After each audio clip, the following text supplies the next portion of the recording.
Hello, everyone, and welcome to the stream. I hope you're all doing well today. I know we started today with a little bit of sad news. The voice actress for Medea, Carmilla, and Jinkei passed away early this morning.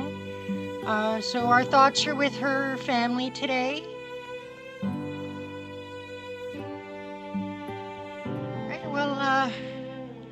We'll get right into continuing on with our run-through of Fate's Stay Night. Please do let me know in the chat if the volume needs to be adjusted for you guys.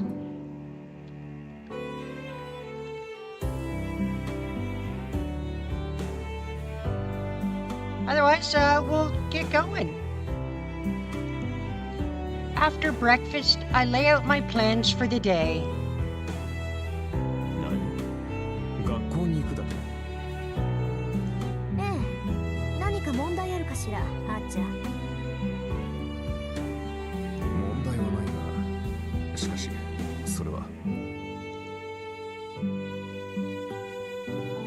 Archer looks reluctant, but he doesn't protest. After spending a whole day with me, he probably understands now that Rin Tosaka doesn't go back on her word once she's made up her mind. I can sense his disagreement, even if he doesn't voice it, but I've also learned that Archer has a sincere side beneath all that sarcasm. He won't whine about a decision he's accepted. Yep, he's loyal, and awkward like that. That's why my intuition says, at least after watching him yesterday, マスターになったからには常に敵マスターを警戒しなくてはならない。学校という場は不意の襲撃に備えにくい場所だ。そんなことはないけどね。いいあちゃん。私はマスターになったからって今までの生活を変える気はないわ。それにマスター同士の戦いは人目を避けるものでしょ。それなら人目につく学校にいれば不意打ちされることはまずないと思うけど。そうか。リンがそう決めたのなら私は従うだけだ。It most definitely is our choice, Archer. You don't have a say in this. 霊体化して君の護衛をするぐらいはいいのだろうな。まさか学校に行っている間はここに残れなどとは言うまい。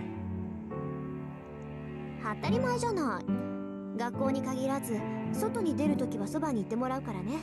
Nah, Rin's not silly enough to go anywhere without her servant. 頼りにしてるわ。それを聞いて安心した。信頼に応えるのは騎士の務め。せいぜい期待に沿うとしよう。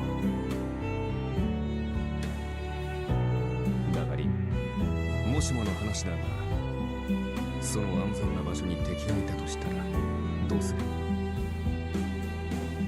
何？学校にマスターがいるかもしれないって仮定？そうだ。確かに学び屋には生徒と教師以外は入りにくいが、すでに内部の者がマスターだとしたら厄介ではないのか。Yeah, there could be other masters just about anywhere in Fuyuki right now. それはないんじゃないかな。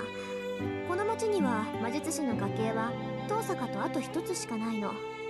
そのあと一つっていう家系は落ちぶれてるし、マスターにもなってないし。マスターになっていないとどうしてわかる？あのね、うち以外に魔術師の家系がいるんなら真っ先に確かめるのは当然でしょ。Yeah, that's probably a wise decision on Rin's part to check out all the other mage families in Fuyuki.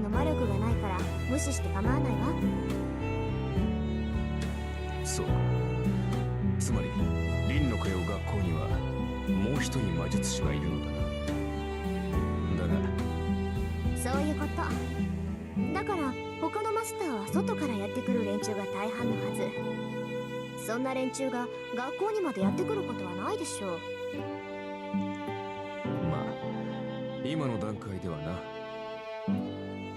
だがリン、何事にも例外は存在する。もし学校に君が知らない魔術師がいたとしたらどうする？だからいないってば。魔術師っていうのは他の同業に敏感なの。1年も同じ学校にいたらね、どんなに隠してても魔術師の存在は感じ取れる。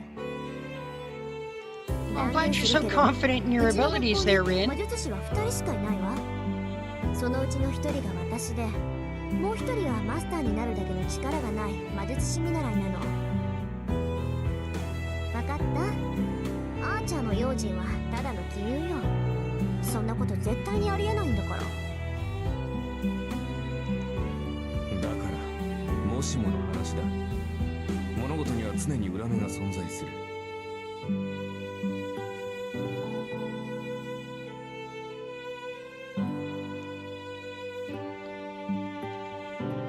本来ありえざることが起こるのもまた運命だ。もしそういった事態になった場合、私に八つ当たりをするのだけは思いとどまってほしいと言っているのだ。Archer chuckles dryly. His smug attitude already makes me want to do exactly that. But I'll be late for school if I let him keep pushing my buttons. そんなことあるわけないじゃない。もしもの話っていうのは起きないからもしもの話なのよ。もしそんなことになったら、その時は私の見通しが甘かったってだけなんだから。よし、確かに聞いたぞ。それでは行こうか、リン。君の学びまで30分。そろそろ出なければ間に合わない時間帯だ。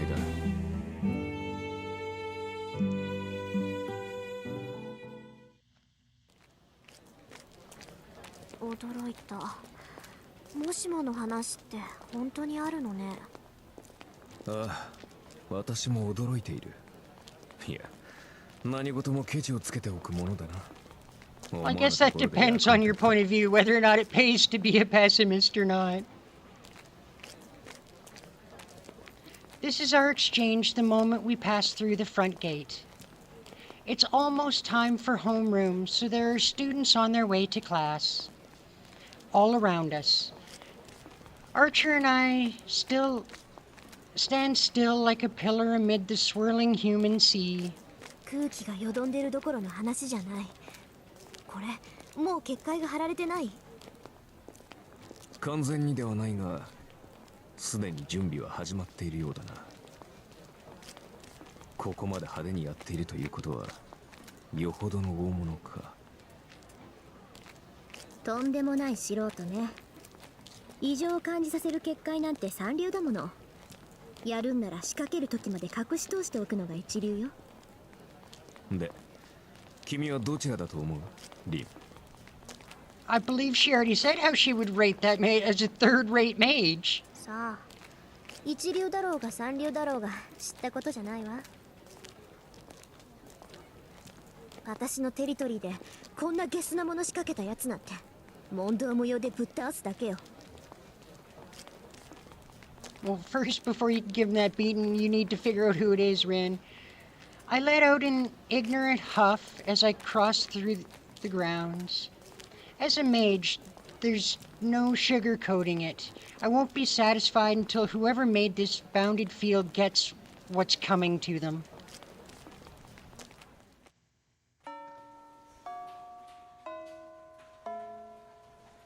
I'm on my way back from the music room after second period. I spot a first year floundering in the hallway. She looks like she could use a hand with the large stack of documents she's carrying. 手伝うわ、さくら。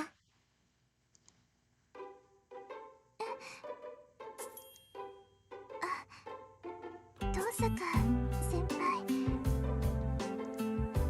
何、プリント？世界史って言ったらうちの担任じゃない。クズキのやつ、女生徒に使いをさせるなんて何考えてんだか。ほら、半分貸して。はい、ありがとうございます先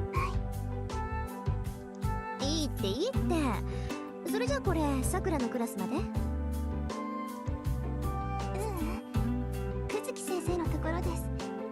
誤字があったから回収するって言ってました。Hey, what, he couldn't come get all the papers himself? 久月は融通きかないからね。 What a lazy guy this Kuzuki is.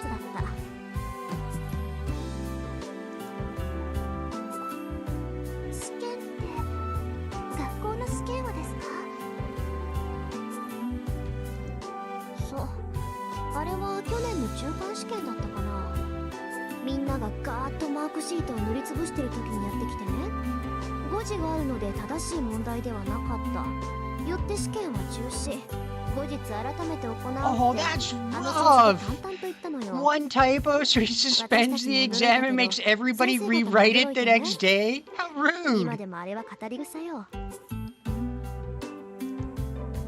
なんか久月先生らしいですね。それ先生、物を教える立場に間違いは許されないって人ですから。 Well, just because he believes teachers shouldn't make any mistakes is no reason to punish an entire class for it. クズキのは度が過ぎてるけどね。さくらもそのうち思い知るわよ。クズキの堅物ぶりったら岩か山かって感じなんだから。大坂先輩、久月先生のことが好きなんですね。先輩がそんな風に言うなんて珍しいです。そう？まあ確かにクズキはもうちょっと柔軟性があればなって思うけど。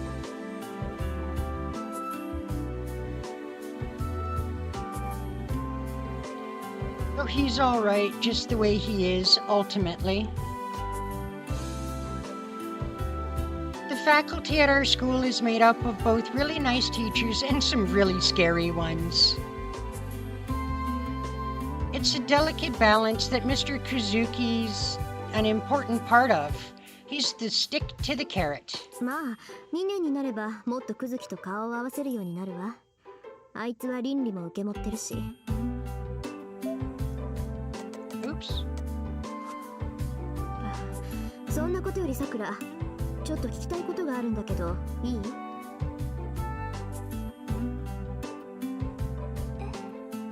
何ですか先輩。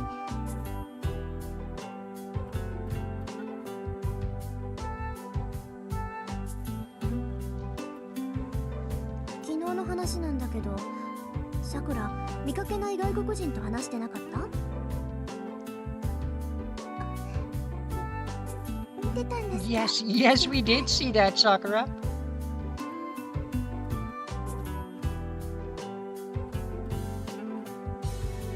たまたま。それであれ何だったの？知り合い？いい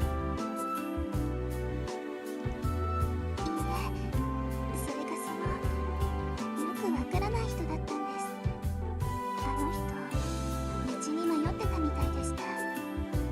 いろいろ聞いてくるんだけど、何を言ってるのか聞き取れなくて、I don't know about you guys, but that sounds a little sus to me. And that's when she slipped away. そっか。ごめんなさい。少しだけ気になったから。いえ、構いません。ここまででいいです先輩。あと、そう？それじゃあまたね。I returned the printouts to Sakura. But before I head back to my classroom, I find myself stopping. さくら、最近はどう？はい、大丈夫。元気です、私。そう。シンジがまた何かやったら言いなさい。あいつはどってものを知らないから。黙っていると No, 赤すり Shinji っぽい。 doesn't know when to quit. 心配いりませんよ先輩。兄さん、この頃は優しいんですから。There is isn't much I can say to a smile like that. We say our farewells again, and I leave my underclassman acquaintance.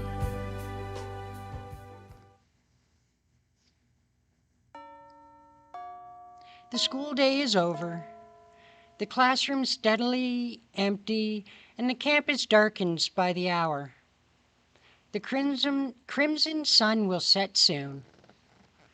Once night falls, there won't be anyone left around. 始めるわよ、あーちゃん。まずは結界の下調べ。どんな結界かを調べてから消すか残すか決めましょう。I speak to my invisible partner. I feel him nod in acknowledgement. Bounded fields are meant to protect their casters. You can consider them a terrain-based magecraft formed by weaving magical energy into a net and applying it to the earth to affect the inside of the field. There are countless types of effects they can have, ranging from wards that insulate an area from the outside world to avoid detection, to fields that limit the type of magecraft that can be activated within. The most offensive type suppresses biological functions inside the area of effect. And that's what's been applied to the school grounds. While it isn't finished, everyone in the school will collapse once it's activated. Something like that wouldn't work on me, though. Bounded fields are, after all, targeted at the area I'm in, not me specifically. Such indirect magical interference won't affect a mage with magical energy flowing through her body. Similarly, the electrical charge that flows in the atmosphere won't disturb the electrical currents within my body. That means the bounded field has some other purpose. Whatever it is that put this thing here is trying to defeat a master within it. I don't want to believe it, but they're targeting all the people within the school. There's only one possible reason for that. It's a thought I can't stomach. After checking all around campus, I finish my search on the roof. It's thoroughly dark outside now. The school gates shut at 6 p.m. and it's now 8 p.m. Archer and I are the only ones left, and Archer is in his spirit form. これで7つ目か。 That makes the とりあえず 7th. ここが起点みたいね。 Looks like this is the origin point. There are 8 symbols boldly drawn on the rooftop. They're purplish red marks that only a mage can see. I've never seen or heard of sigils like these. 参ったな。これ私の手には負えない。 Whoever set up this bounded field did it recklessly. But while imprudent, the magical working itself is an order of magnitude beyond my own skills. I could temporarily erase the energy, of course, but I have no way to dispel the bounded field itself. All the spellcaster needs to do is supply it with more energy to reactivate the curse's effects. Archer doesn't comment. He's probably remained silent since encountering the rooftop sigils, because he too has realized their nature. This bounded field does more than drain its victim's stamina. It will literally melt everyone inside once it's turned on. There are bounded fields which rob victims of their life force and spiritual energy, but the spell that's been applied to the school grounds is on a whole different level. This is no less than a soul eater, a blood fort, which melts the human body's inside and forcibly collects the souls that oozes out. Since antiquity, souls have always been difficult to handle. They're theorized to exist and are considered to be necessary components of magecraft, but only one mage has ever proven their existence. Our definition of souls stops at that which he examines within and that which is transferred between vessels. To not only extract souls but then capture them in one place, it defies comprehension. What's a mage supposed to do with a bunch of energy we can't even convert? So if I had to think of a purpose for it, アーチャー、あなたたちってそういうもの？ it comes out colder than I intended. ご推察の通りだ。我々は基本的に霊体だと言っただ。故に食事は第二ないし第三要素となる。君たちが肉を得ようとするように、サーバントは精神と魂を得ようとする。栄養を取ったところで基本的な能力は変わらないが、取り入れれば取り入れるほどタフになる。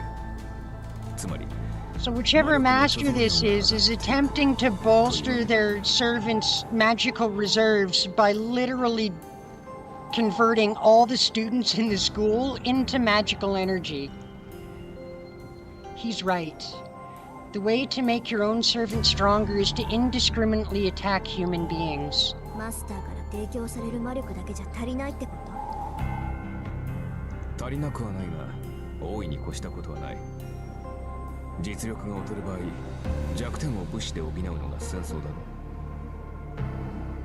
う。周囲の人間からエネルギーを奪うのはマスターとしては基本的な戦略だ。そういった意味で言えば、この結界は効率がいい。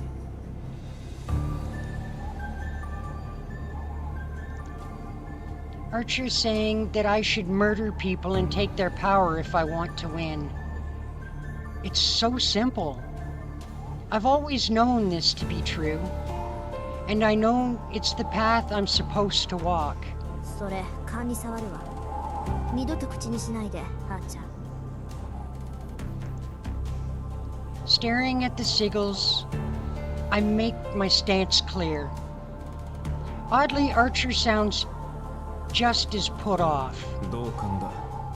Hey Dawson, I'm doing all right. How are you today?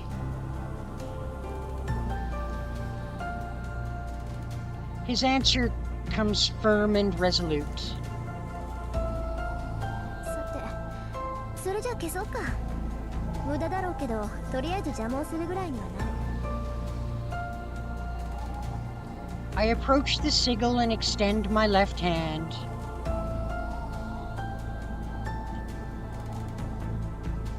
What do you mean, yokai milk? The magic crest engraved on my arm is like a grimoire passed down through the Tosaka line. A mental switch is flicked. I pass magical energy through the magic crest, load a verse of bounded field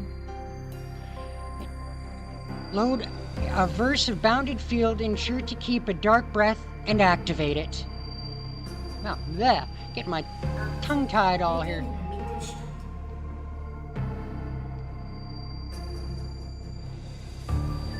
Well, it automatically starts with the saber route, Dawson, and later on here we'll end up with choices that can affect which route we'll end up being on. So at least for the time being, yeah, we are doing the saber route. I then send a pulse of magical energy via my left hand. That should wash away the sigil for now. なんだよ、消しちまうのか？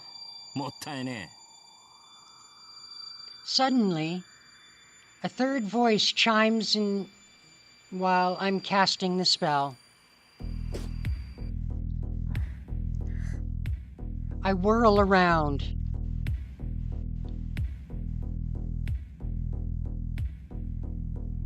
Oh, snap! A man is perched on top of the water tower, some 10 meters above, looking down at me. He's clad in a deep blue that blends into the night. His mouth is drawn into a grin, and he has a bestial air about him. This beast's gaze is sharp and clear. In this bizarre situation, the man in blue watches me as if he's greeting a friend he hasn't seen in a decade. これあなたの仕業？いや、小細工を浪するのは魔術師の役割だ。俺たちはただ命じられたまま戦うのみ。だろ？ His tone is lethal yet carefree. This man can see Archer. やっぱりサーバント。そうとも。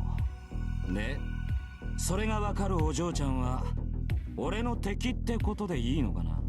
Looks like we get our first battle of the Fuyuki Fifth Holy Grail War. My spine tenses. The man's voice is detached and nonchalant, but it's colder than anyone I've ever heard. So scary, it's nauseating. What's the best move here? I don't know. But my brain is still working enough to tell me that I absolutely must not fight him. ほう、大したもんだ。何もわからねえようで要点は抑えてやがる。ああ、失敗したなこりゃ。面白がって声をかけるんじゃなかったぜ。Come on, taunting us is so much more fun than just jumping us out of the blue. The man raises an arm. It appears in a flash. His once empty hand now holds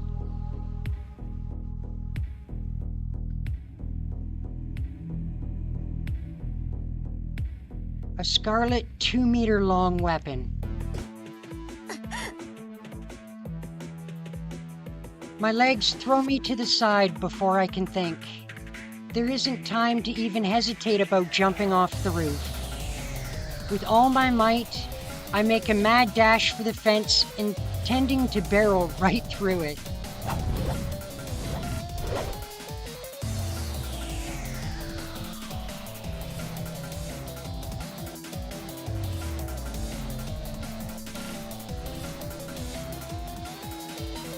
A cyclone lifts my hair into the air. It was by the skin of my teeth. In that instant, something sliced through the space I was just in, tearing the fence apart with it. いい足してるな、お嬢ちゃん。 A blue whirlwind pursues me. There's no way out. The fence is behind me, my flanks are cut off. I won't make it.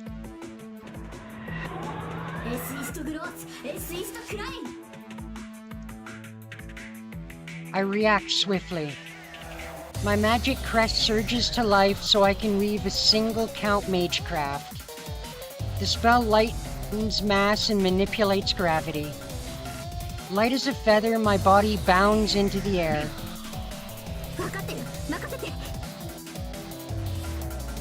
And I jump over the fence to plummet off the roof.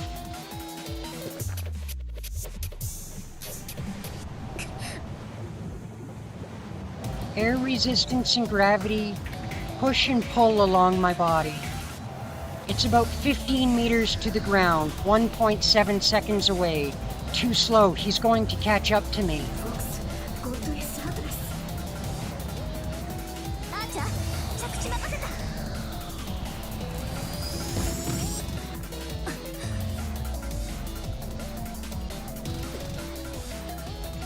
I let Archer absorb the shock of landing and break into a dash as soon as we touch down. I couldn't stay on that rooftop. We need a less cramped arena from which to maneuver freely.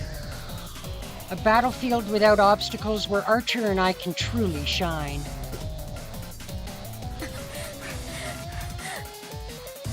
takes me less than 7 seconds to escape the roof to the schoolyard. A distance of over 100 meters crossed at the pace no normal person can manage, much less clearly see. And yet... いや、本気でいい足だ。ここで仕留めるのはいささかもったいなさすぎるか。Her friend in blue is a hell of a lot faster. Against a servant, it's wasted effort. At the same time I draw back, Archer materializes before me. It's a cloudy night. Archer's hand grips a short sword that faintly reflects the moonlight. へえ。 The man's lips twist into an ominous sneer. いいね。そう来なくっちゃ。話が早いやつは嫌いじゃない。 The whirlwind howls.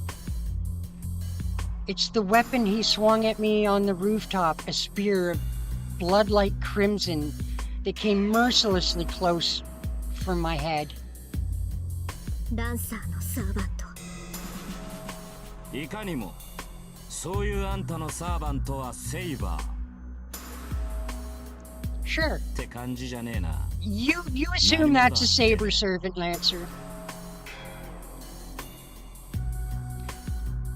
Gone is his carefree ease from a moment ago. Archer stays silent, facing off against Lancer's unconcealed bloodlust. There's just under 5 meters between them. Lancer's weapon is nearly 2 meters long. It doesn't feel like this beast of a man is going to be deterred by a mere 3-meter difference. まっとうな一騎打ちをするタイプじゃねえなてめえは。ってことはアーチャーか。 Archer doesn't take the bait. An unusual clash of blue and red stare each other down. The two knights, somewhat similarly dressed, mutually calculate the other's demise. いいぜ。好みじゃねえが、出会ったからにはやるだけだ。そら、これでも礼はわきまえているからな。それぐらいは待ってやる。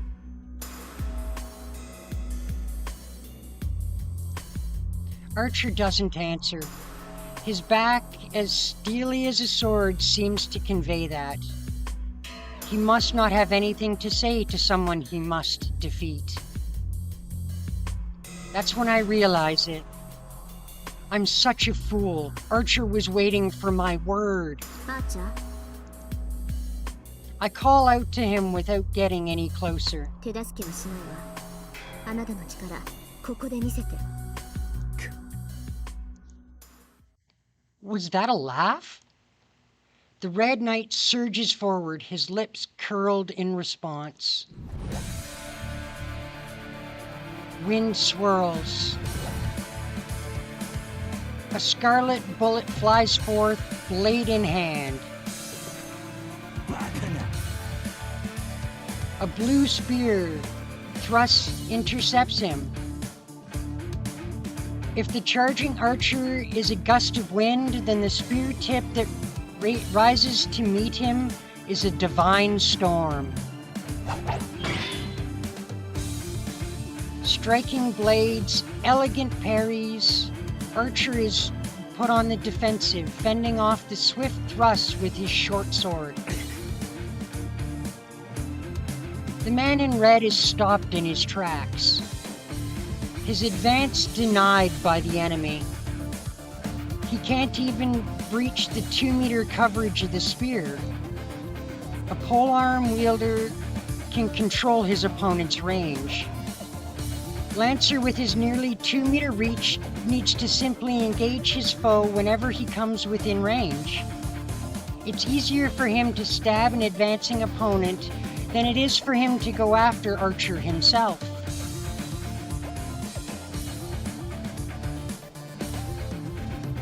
Despite this, Lancer closes the distance himself to press the attack, all the while keeping Archer from advancing further. たわけ、旧兵風情が接近戦を挑んだな。the blue weapon of Taco Bell.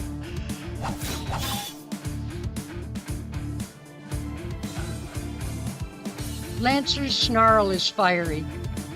With each thrust, Lancer closes in, the assault never letting up for a second. Moving in too close to suicide for a spear wield. The advantage of a spear is the ability to control the enemy's position. Lancer should have a chance if he keeps closing in. No way. But that's only according to conventional wisdom. Unerringly, unceasingly, Lancer's spear seeks to pierce Archer's throat, shoulder, forehead, heart. The strikes are too swift to even leave an after image. Archer is forced to parry, block, or evade. Every move of the spear, any strike, if true, would be a mortal blow. Still, Archer is a servant, even if he specializes in the bow. He won't be brought down so easily by mundane attacks.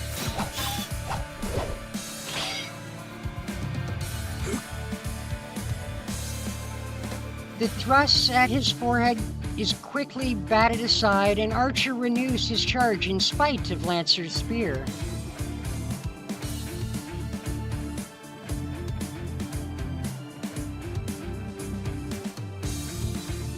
And we'll get to the I am the bone of my sword at some point here.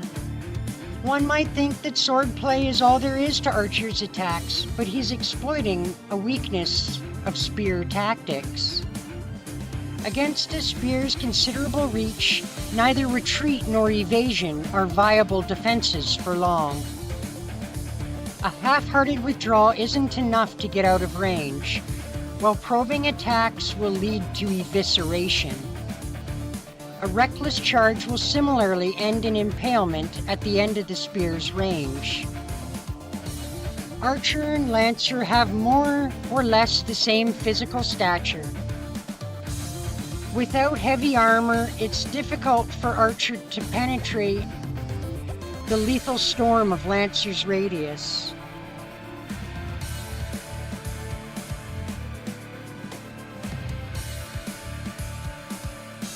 But Lancer's strikes are a different story. The high-speed thrusts intended to pierce vital points are indeed terrifying. But each strike has a set trajectory and target. If one can predict these, then there are ways to avoid them. Hey, Sapphire Girl! Glad you could make it! Just as Archer is doing one block, the strikes aimed at his vital points or just barely evade their arcs to create safe openings. Lancer probably underestimated him as a ranged specialist. The advantage of a long weapon is generous range at which one can engage the opponent, but giving that up, Lancer has assured his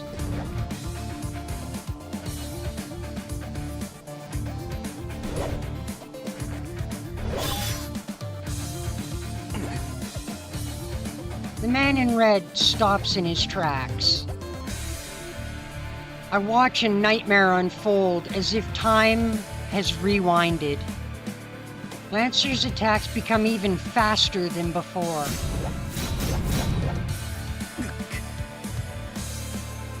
Archer's short sword is knocked aside as he twists to avoid being skewered. Lancer's spear doesn't allow retreat. Or rather, his endless attacks are so fierce and sharp that even servants are doomed against them. We're the ones who underestimated our enemy. That servant, that Lancer, and his spear can't be described in mundane martial terms. Who could possibly survive such a relentless barrage? Archer beats a desperate retreat while parrying strikes, creating slightly more distance between the fighters. In that moment, Lancer steps into the gap and unleashes an even more ferocious attack. storm of attacks is little different from what he has already been doing, but their execution is truly godlike. They've already clashed 10 times. No, it's actually several times more than that. The torrent of spear strikes increases again in intensity and number, threatening to take Archer's life 1,000 times over. It isn't even a change in speed, but in precision.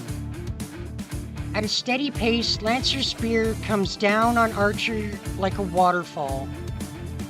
How can Archer get inside his guard? With such a short weapon, all he can do is defend against the spear. He has no way to close in on Lancer. In fact, he's being forced backwards. The steel vacuum stretches out. I should be backing Archer up, but the right words die in my throat. My magecraft isn't easy to aim precisely. The risk of hitting Archer, too, if he can't get far enough from Lancer? Meanwhile, Lancer's advantage will only deepen. And to be honest, I'm captivated by their duel. So this isn't a battle between servants. The Holy Grail War is a battle between familiars of the highest order, heroic spirits, beings that we mages can't begin to approach. Servants. Familiars divided amongst 7 classes and roles, serving 7 masters. Supreme familiars called forth by the Holy Grail itself. Familiar is a real misnomer for them. Familiars are supposed to be subservient minions who act on behalf of a mage. Normally you'd imagine something like Puss in Boots, an elegant white bird, or a disobedient black dog, something like that. Those sorts of familiars are what a typical mage can manage to command. Familiars are just that, from the Latin for mental servant, or menial servant, sorry. It's inconceivable that a mascot used for menial labor would be stronger than its master. Servants are a different story.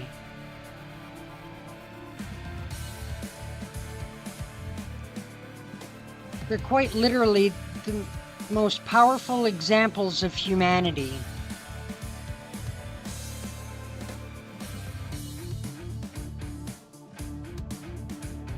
Even the 5 magicians wouldn't be able to control them. It's difficult to summon a servant, but not because servants are more powerful than mages. Servants are beings that surpass magecraft itself. To be clear, servants are heroes of the past. Myth, legends, fables, histories. We call the glorious superhumans from our traditions heroes, whether the tales are true or not. Immortalized by what humanity says about them, they cease to be merely human after death and ascend to something far greater. People who work miracles, who save the multitudes, who accomplish great feats, are elevated to the status of hero, either in life or after death. They become a type of elemental we call heroic spirits, guardians of the human race. It doesn't matter whether they were historical people or characters from mythology. Heroes are created by the thoughts of people. We imagine them as idols we wish they were and treat them as if they were real. Objective truth is irrelevant. Fame, and faith are sufficient to give form to these legends. Their humanity, ultimate ideals, the greatest among us. That's what it means to be a hero and a heroic spirit. Naturally, it's impossible for a mere human to control something greater than human. What mages usually do is borrow a portion of their power and imitate their feats. Summoning a complete heroic spirit is simply impossible. Yet the Holy Grail makes it possible. It allows us to summon these spirits in the flesh and even bind them to our command. The sheer absurdity of it proves the Grail's omnipotence. That's how heroic spirits are summoned from across time, whether from the Age of Gods or as recent as a century ago. The 7 heroic spirits serve and protect their 7 masters, and each master sends their servant out to defeat enemy masters. It's a death match between heroes of every age and every land. That's the story behind the ritual we call the Holy Grail War.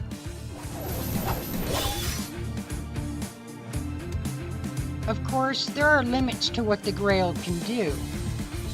Even the Holy Grail can't indiscriminately summon mythic beings akin to elementals. Just as a form created by the people is required to materialize the 6th theoretical factor known as demons, heroic spirits need a material form to operate in this world.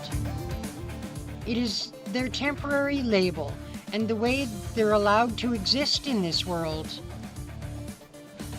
The Holy Grail provides vessels that heroic spirits can easily materialize in, called classes, and only heroic spirits that fit these classes can be summoned.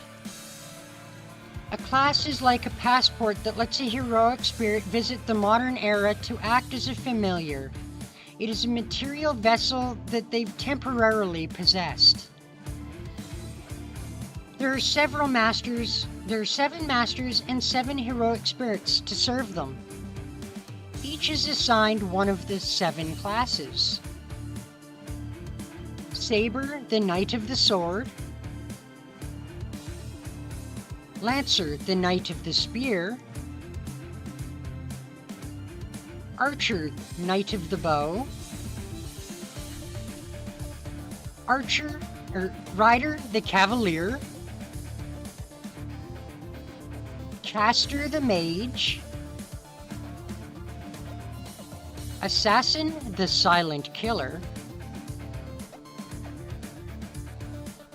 Berserker, the Mad Warrior. Only heroic spirits with attributes corresponding to the 7 classes can be summoned to the modern world, and they become servants whom the masters command. That's the servant system. Humans summoned and make contracts with heroic spirits beyond our ability to handle, all in hopes of winning a miracle beyond our ken. It's the greatest of battles that can only happen here in this land, like no other Holy Grail war.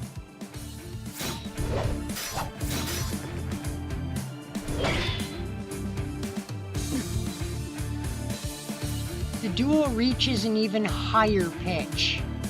The short sword goes flying in Archer's hand after blocking one of Lancer's strikes. Lancer's skill is consummate. A seemingly straight thrust suddenly whipped into a disarming arc at Archer's wrist. It was an attack that Archer couldn't have avoided even if he had saw it coming. There isn't an effective way to parry the spear with his sword. A forceful block is countered with an even keener strike, while defending with minimal force will never create an opening to exploit. The clash between sword and spear is shaping up into an intense struggle to defeat an enemy outside Archer's reach. There's no hesitation in Lancer, even as he taunts Archer. He pauses from the constant pressure he puts on Archer. Does he intend to settle the duel in an instant? Lancer takes a firmly rooted stance, trading a fiery glare with the now unarmed Archer. It happens in an instant. The span of a breath, Lancer loses a fury of blows that's no less than a flash of light, imperceptible. Forehead, neck, and heart. The spear moves to skewer all three. And yet, another flash of light counters the first that I couldn't even follow. Archer's hand grasps a short sword once more. Like the weapon he used earlier, it's a Chinese sword, not too dissimilar to a cleaver. But the greatest difference between them is...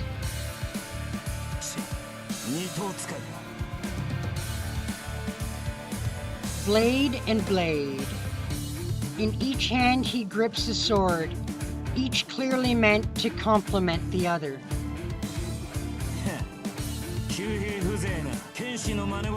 Yes, Archer is playing at being the swordsman right now. And doing a mighty fine job of it, I might add.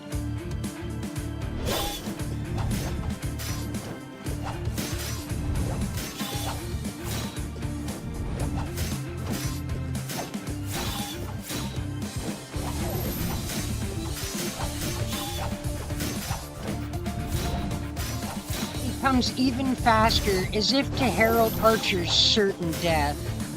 Are you singing part 2 now, are you?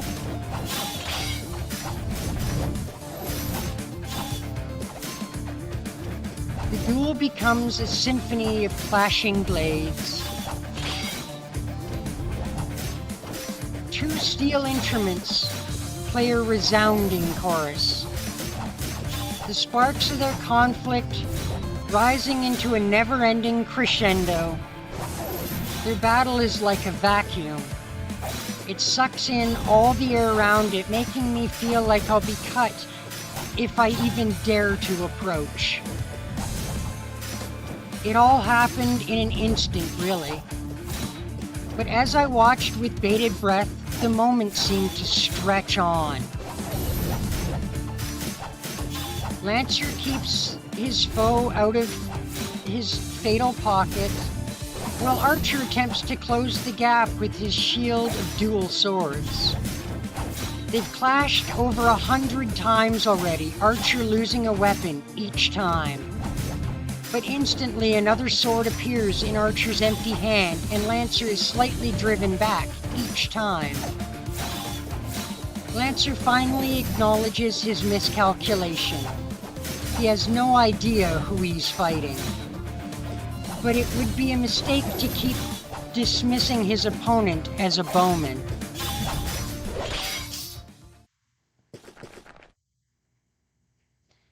A space opens up between them.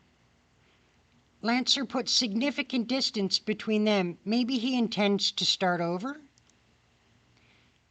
That agility isn't normal.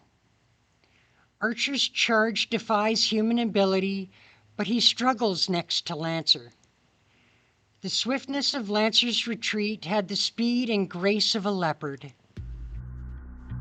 27それだけ弾き飛ばしてもまだあるとはな。Lancer sounds irritated. Actually, he sounds more confused than upset. I feel the same way. According to my father, servants typically only have one weapon. They're supposed to be a singular relic of unimaginable power, not expendable items to be drawn over and over like Archer's doing. Servants are heroes whose spiritual rank are elevated to the magnitude of elementals or divine spirits after death. In a way, they're not unlike angels and demons. They're powerful familiars on their own, but their greatest strength is the mighty weapons that prove they're heroes. We call these magical items noble phantasms. They are the favored weapon or armor that a servant used while it was a living hero. And it's literally the servant's secret weapon. To a servant, a noble phantasm is a one-of-a-kind armament. It's the servant's indispensable ultimate weapon as well. The same goes for Lancer's spear. It can't exhibit its power as a noble phantasm if he so chooses. Noble phantasm is a formidable weapon on its own, but its true power is expressed by invoking its true name. Heroes' weapons are known to have slain dragons and gods, to have conquered the earth. Servants activating noble phantasms with their own magical energy. It's not unlike magecraft, actually. Servants use their noble phantasms as catalysts to create the destruction from their legends. A noble phantasm is most certainly not a disposable tool. Archer has reproduced dozens of swords by now.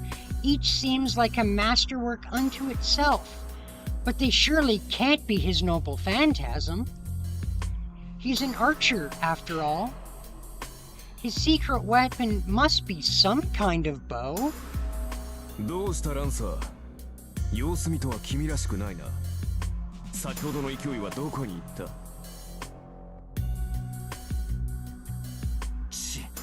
タヌキが減らず口を叩きやがるか。The cause of Lancer's irritation is obvious. Lancer has been fighting as a spearman while Archer has been fending him off as a swordsman. Meaning that Archer hasn't revealed his cards yet. That must be infuriating to deal with. いいぜ、聞いてやるよ。 Unlimited blade tacos? All you can eat bladed tacos, huh? 二頭使いの旧兵など聞いたことがない。そういう君は分かりやすいな。僧兵には最速の英雄が選ばれるというが、君はその中でもえりすぐりだ。これほどの宗師は世界に3人といまい。加えて獣のごとき敏捷さといえばおそらく1人。 Looks like over the course of their battle, Archer has figured out who Lancer is. For a moment, the bloodlust is so strong, I forgot to breathe. Lancer's arms move. It's a deliberate stance without any of the nonchalance he's shown thus far. You get a free sword with it. Now, is that inside or outside the taco, Dawson? Hopefully outside the taco, Hopefully they're not stashing that free sword in the taco.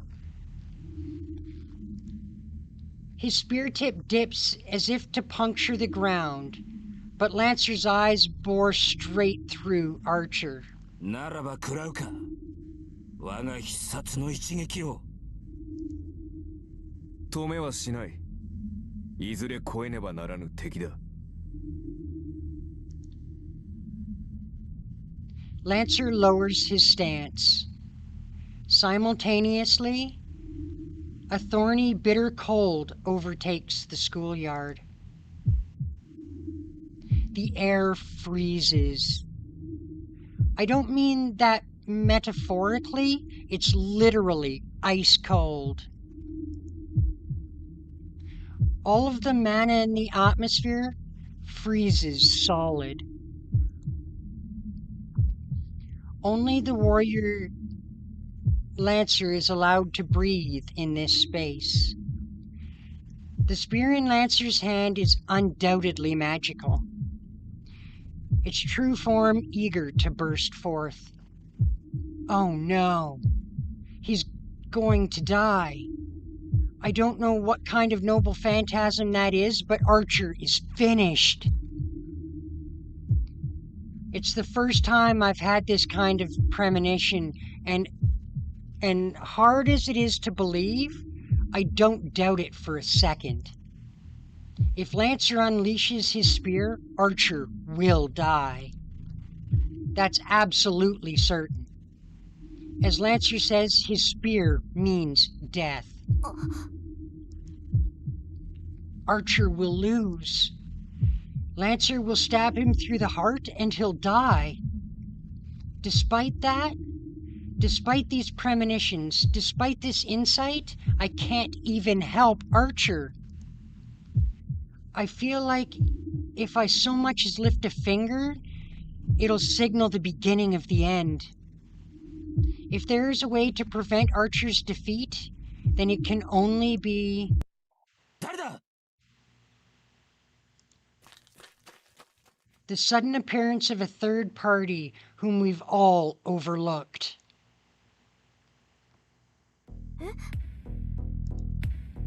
Lancer's ferocity disappears. I heard the sound of someone running away.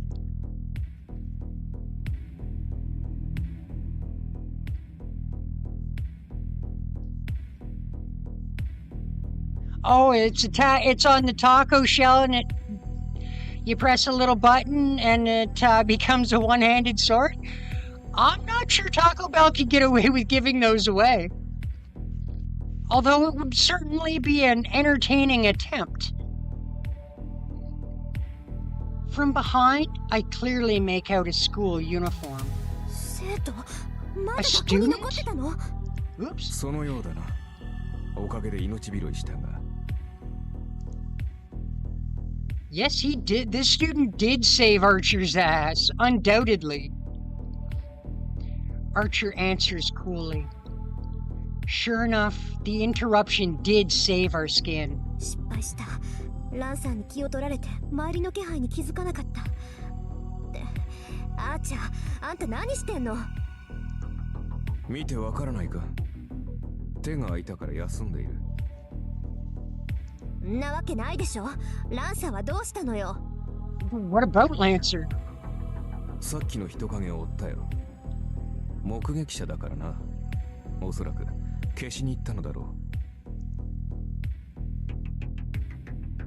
For a moment, my thoughts grind to a halt. 追ってあーちゃん、私もすぐに追いつくから。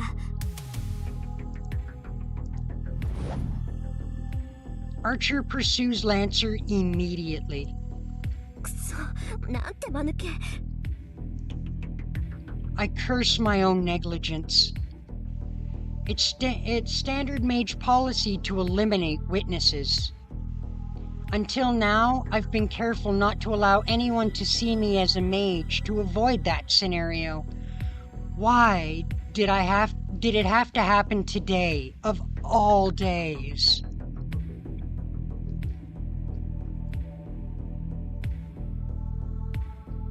The night feels oppressive, not letting even the moonlight through.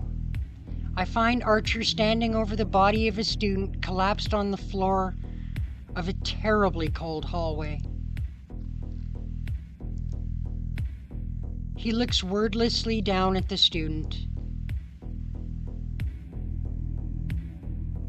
An odor reaches my nose.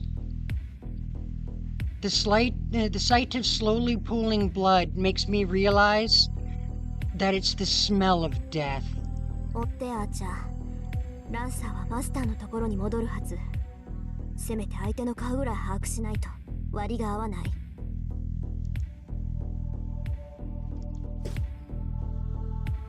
Archer goes after Lancer. Only the fallen student and I remain in the corridor.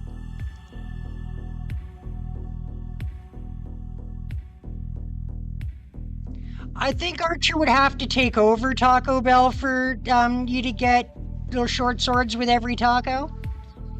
Pretty sure he'd have to actually take it over, not just work there. I can't look him in the eye, but I have to. This is my fault. This is my fault. This is my fault. Since I was young, since I made up my mind to inherit the Tosaka legacy, I've been preparing for this. Mages aren't governed by good or evil. It's the smell of Oni-chan.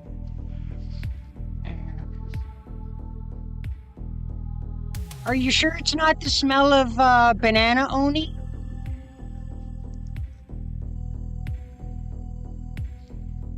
I've known all along that this path would be a bloody one.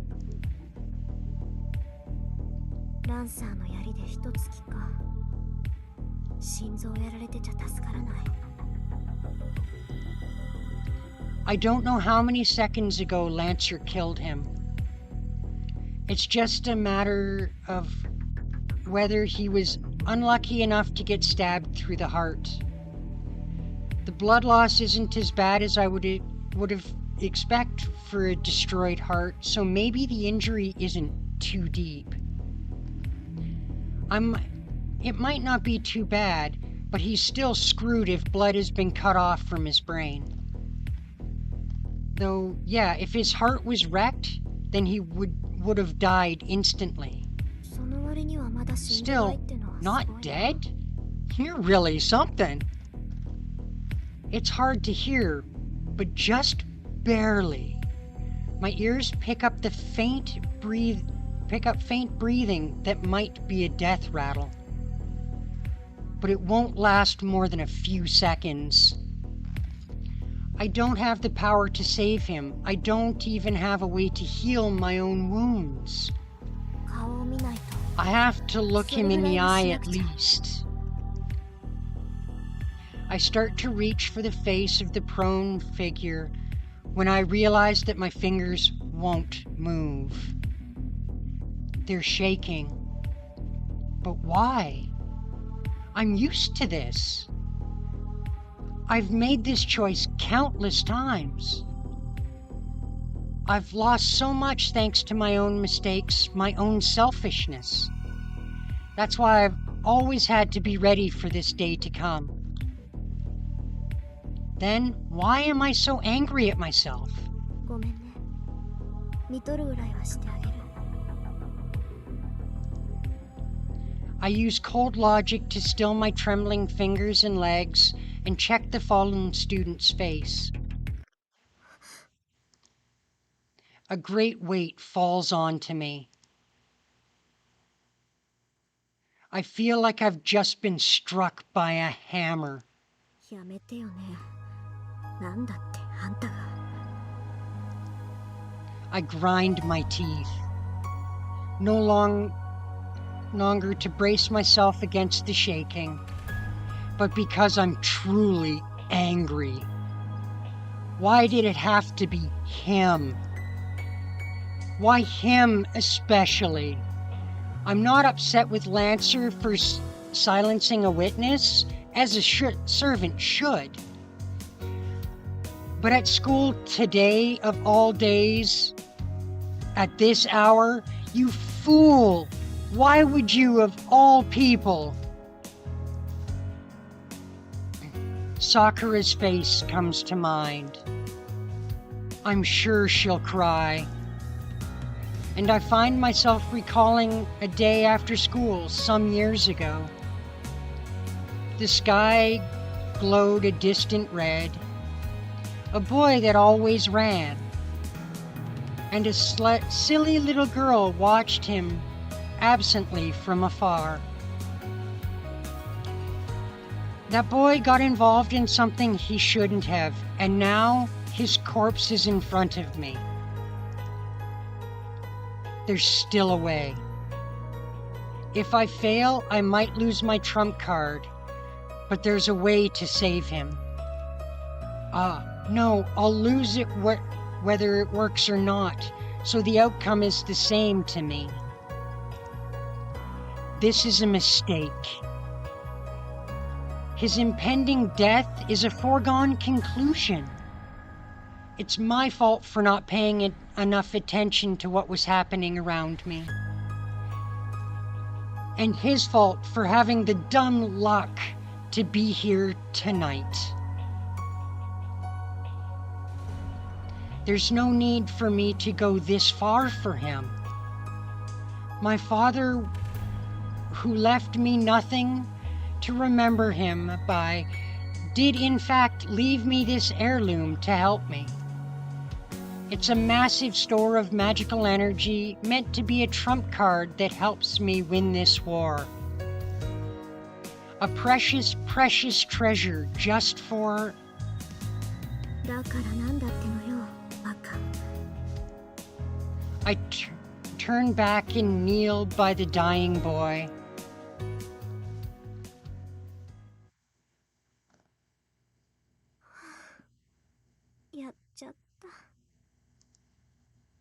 My pendant in my hand gets lighter.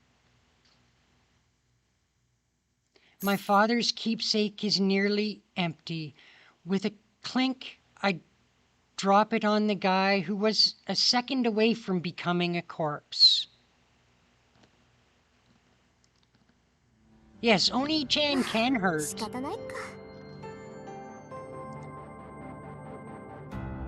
There really was no other way. I don't have the power or skill to bring someone back to life, especially not someone with a destroyed heart, damaged blood vessels, and brain death, mere seconds away. All I can do is patch up his missing parts with brute force. まだ息があるの You're が lucky. 見つけたんだ。完全に死んでいたらどんなに魔力の蓄えがあっても蘇生なんてできなかったし。 But if he's still alive, then I just need to help him the best I can. 失敗してたら目も当てられなかったけど成功したからいいか。ええ、正直に言えば充実感あるしね。こういう経験も悪くはなかったわ。 Though really, I'm lying to myself. 行こう。済んだことは済んだこと。こいつが目を覚ます前に帰らないと。 Yeah, there isn't any point in hanging around. Archer's off tailing Lancer, so I should just go home.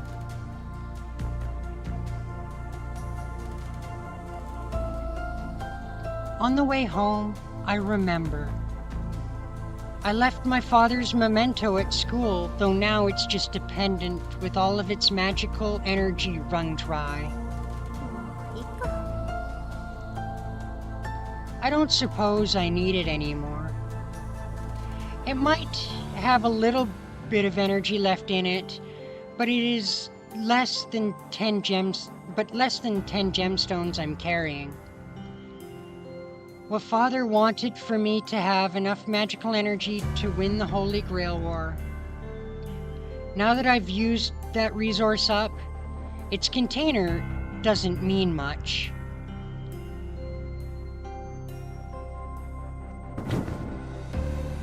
I arrive at home without announcing my return and plop down on the sofa.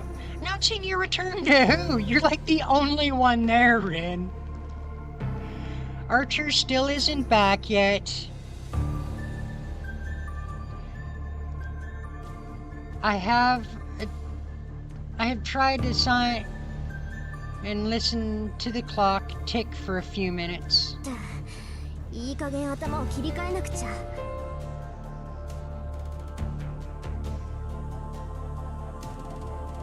あれだけの戦いを経験しておいて何ほうけてるんだ私。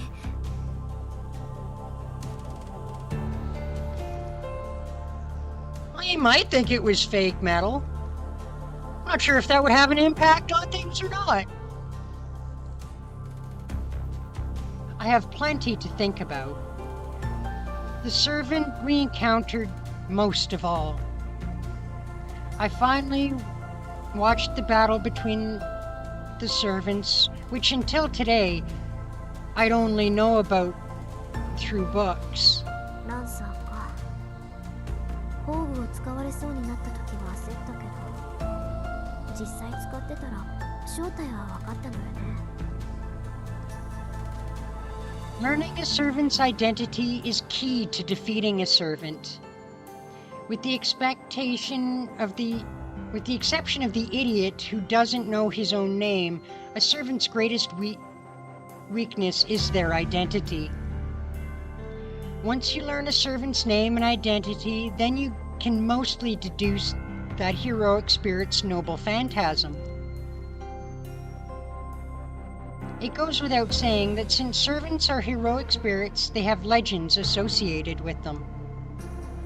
Unraveling their history can reveal a lot about their abilities. Masters address servants by their class names to hide their true names. The more famous a hero, the more likely their weapon and weaknesses are to be known. A heroic spirit who has become a servant will never willingly divulge their identity. That knowledge is reserved only for their master. There is a tacit understanding that a master conceals their own servant's identity while trying to figure out the identities of other servants.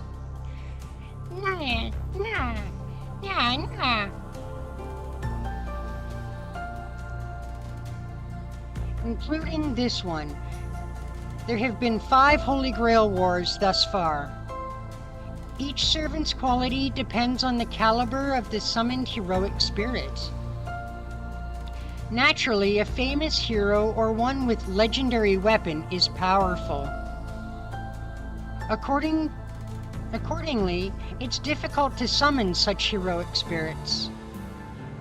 For that, a summoner needs a connection to the heroic spirit that they're summoning, such as a weapon the hero wield during their lifetime. Even the mage's association with all its resources only has a few such items in its possession. That's why most mages, myself included, summon a heroic spirit whom they have an affinity with. A servant's strength is determined by the caliber of the heroic spirit, or so the logic goes. It really isn't clear-cut. Even a superior heroic spirit might struggle when the classes in play aren't favorable. Class-specific abilities can have a large impact on the outcome of a battle. Each of the 7 classes comes with additional abilities, and the interaction between these can allow one to triumph over a stronger opponent. To continue the example, it's said that great heroes were defeated by lesser-known heroes in each of the previous 4 wars. As far as I know, the best servant class is Saber. Saber fought until the very end in each of the last 4 wars. Saber, Lancer, and Archer are said to have powerful magic resistance. Magecraft isn't effective against these 3 classes. After all, they're warriors from ages of myth and legend when magic was still prevalent. Spells cast by modern mages would probably fizzle out on contact. That's why the first 3 classes are generally considered the most desirable. Rin did get a 4-star servant.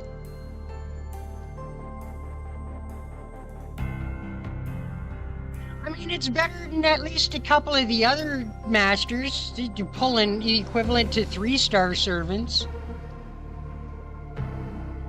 The other class to watch out for is Berserker. Heroic spirits summoned into this class lose their sanity. As the name suggests, they become crazed warriors and puppets of their master, but are strengthened beyond the powers they had in life. It's also worth noting that the stronger a servant is, the greater its burden on its master. In the past, masters who drew berserkers couldn't control their servants and ultimately self-destructed due to running out of magical energy. No exceptions. In the vast majority of cases, Holy Grail wars are won by the summoned servant's abilities. Of course, there are plenty of ways for a master to win battles, but it basically comes down to fighting between servants. That's why a master needs to commit the utmost diligence and effort to summoning a servant.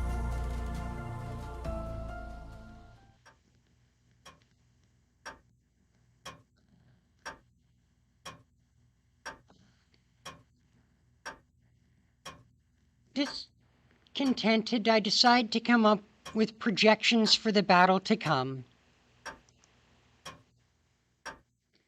Before long, it's 11 p.m. Yes, I fixed the clocks already.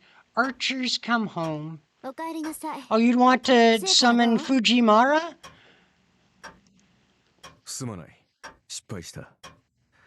よほど用心深いマスターだったのだろう。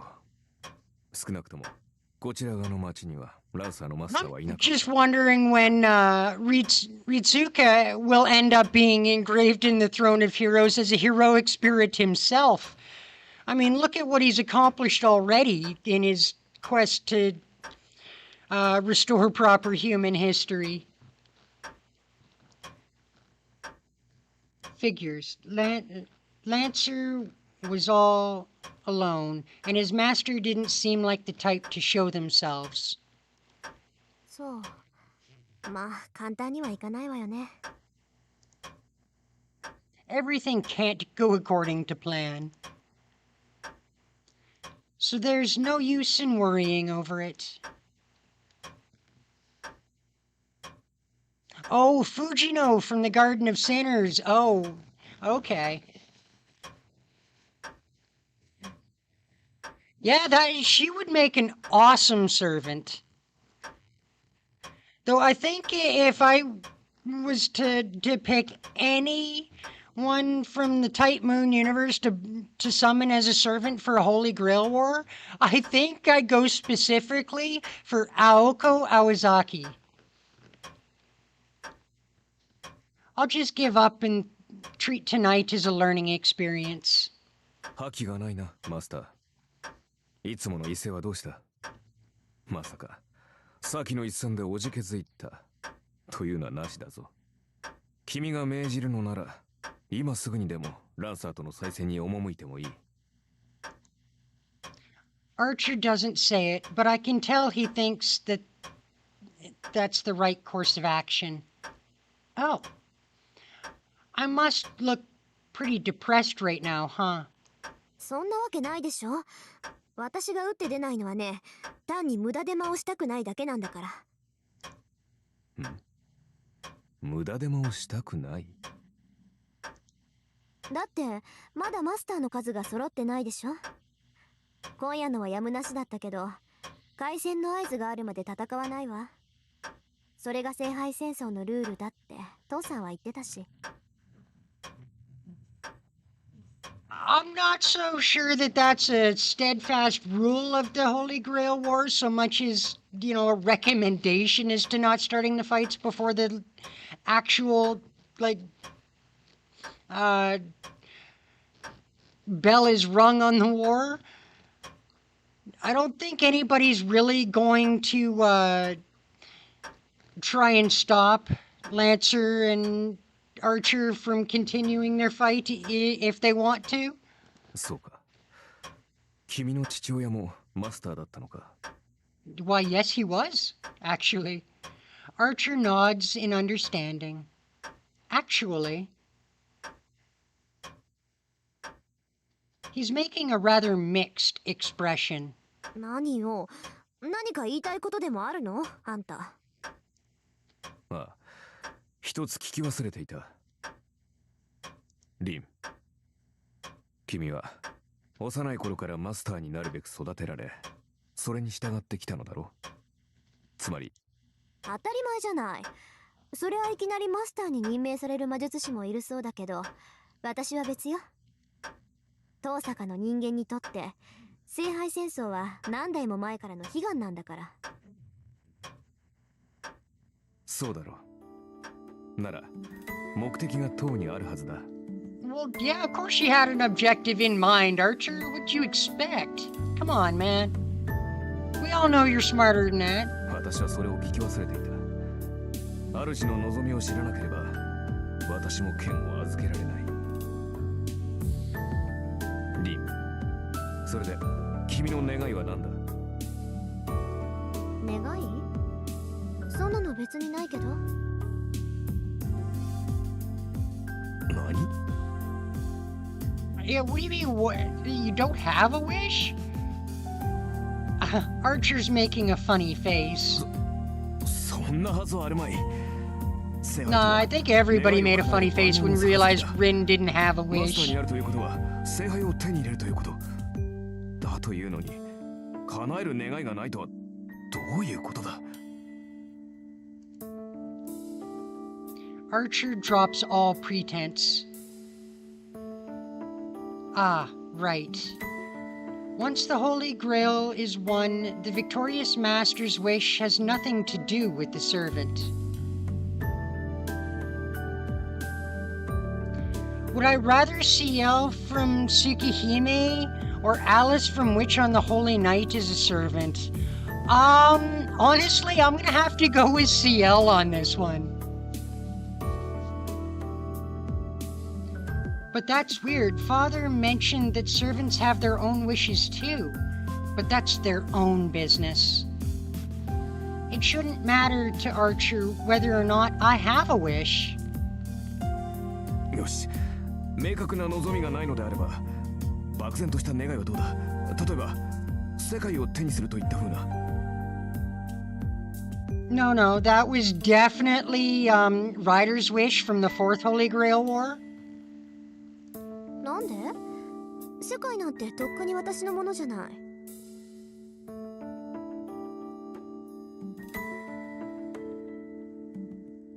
あのね、アーチャー。世界ってのはつまり自分を中心とした価値観でしょ？そんなものは生まれた時から私のものよ。そんな世界を支配しろって言うんなら、私はとっくに世界を支配している。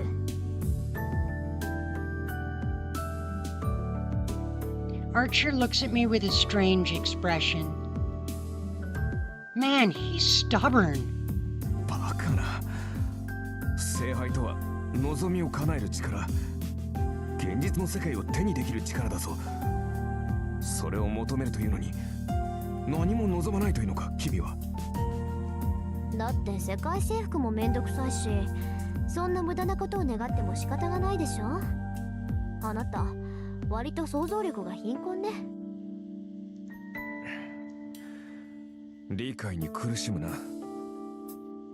それでは何のために戦う？ I would assume that she fights for her chance at what the Tosakas have been looking to get their hands on for generations, and that is a chance at the root. そこに戦いがあるからよ、はーちゃん。ついでにもらえるものはもらっておく。聖杯がなんだかは知らないけど、いずれ欲しいものができたら使えばいいだけでしょ。人間生きていれば欲しいものなんて限りないんだし。つまり君は。ええ、ただ勝つために戦うの、あーちゃん。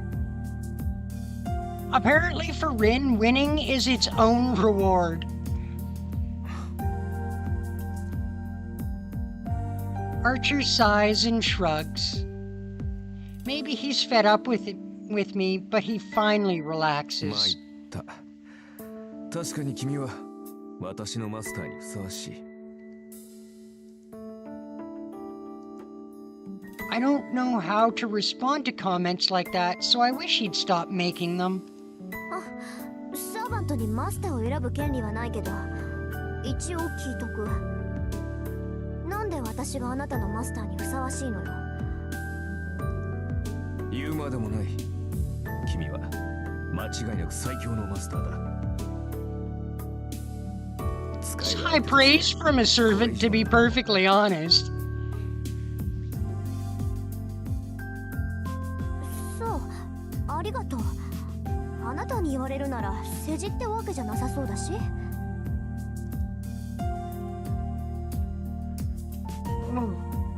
I turn away to hide my embarrassment. Archer usually acts like a smartass, so this sincerity is blindsiding me. Admittedly, I'm happy he feels this way. I've come to trust him, and he's come to trust me. I don't think this mutual sentiment is a bad thing. さて、ならば一息入れようか。7人目のマスターが現れるにせよ、それは今すぐというわけだ。ちょっと待て、リン。君。飾りってペンダントのこと？はあ、あれなら忘れてきちゃった。もう何の力もないものだし、別に必要ないでしょ。それはそうだが、君がそう言うならいいが。Yeah, I mean, all she kept it around for was because it was a storehouse of magical energy, and now she's used it, so.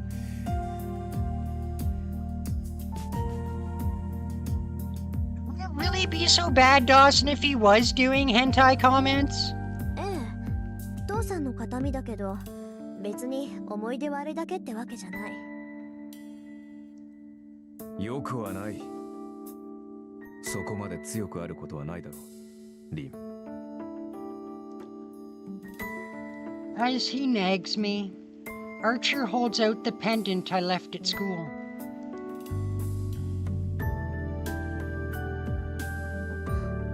拾いに行ってくれたんだ、あーちゃん。もう忘れるな。それはリンにしか似合わない。 Archer avoids eye contact as he passes the pendant to me, looking almost bashful. じゃあ、ありがとう。I accept it. To be honest, I'm not sure whether to be embarrassed or play it off right now. The pendant is as I left it. As I thought, it really doesn't have any energy left. It's just an expensive jewel now that's empty. But to put it in Archer's terms, maybe it still has meaning as a memento of my father, even without its power.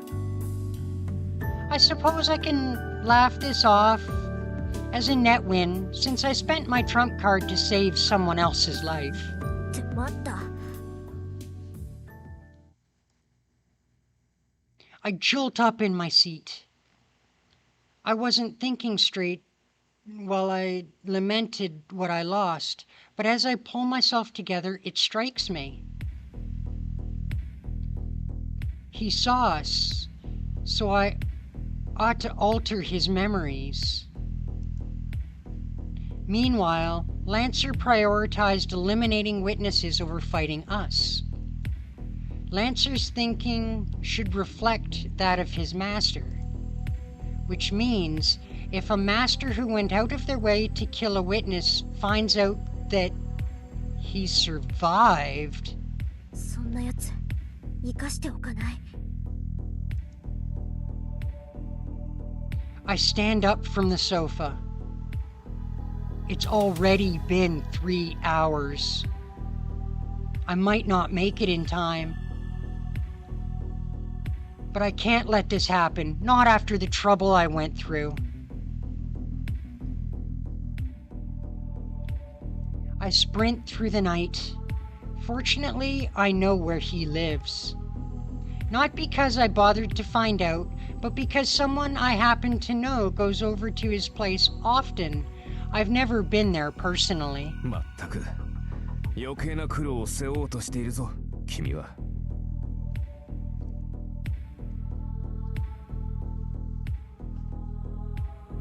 I don't mind answering that one, Dawson. I am, in fact, bi. I swing both ways.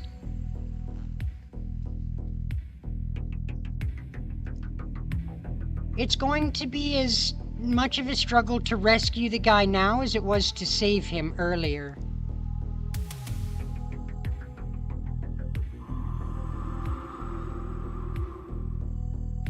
I mean, Kitty's got to keep her options open, right? It's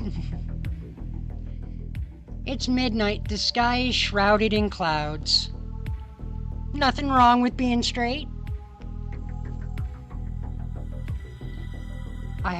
I arrive at an old samurai estate. The building closest to the outside shows no signs of life. There aren't any neighboring houses, so it's unlikely anyone would come even if they noticed something was amiss. Oop. My breath mists white. The wind picks up. It must be pretty strong because the clouds are starting to move. I find myself trembling despite the temperate Fuyuki weather, and a chill runs down my spine. People call Fuyuki a warm place, but you can feel the winter chill from the hilltops. The air is bitingly cold. The chill presses in and makes it hard to hear. In the midst of this air that seems conquered by the cold, I keenly sense the enemy. いる、さっきのサーバント。I bite my lip. Something's on the other side of the outer wall. Lancer must have already infiltrated the house, waiting for its witless owner to come home to his death. 飛び越えて倒すしかない。その後のことはその時に考える。Just as I'm about to order Archer to go in,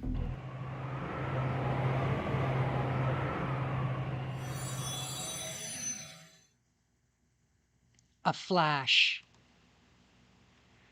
From the house emerges a radiant, white, bright, radiant white light, bright as the sun. Its presence is all-consuming. The power radiating from Lancer is being washed away by the newcomer's even greater aura. An instantaneous explosion of ether gives the spirit physical form, and the summoned being overpowers Lancer. 嘘。 Smash or pass Astolfo? Oh, definitely smash.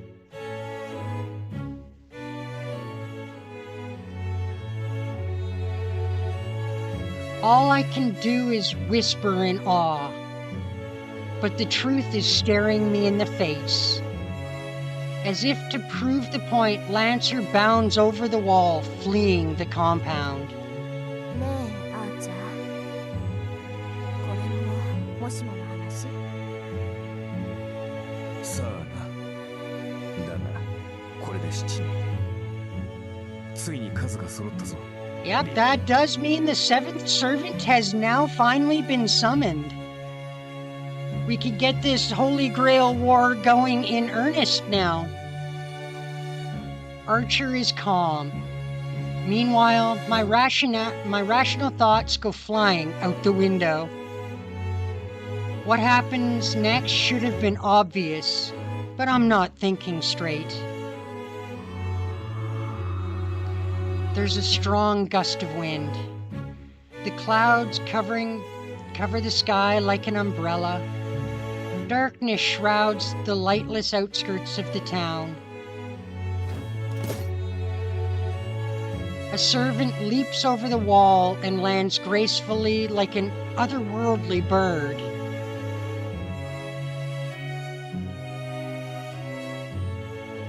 Cat girls are real. I am one. I'm real. At least I think I'm real.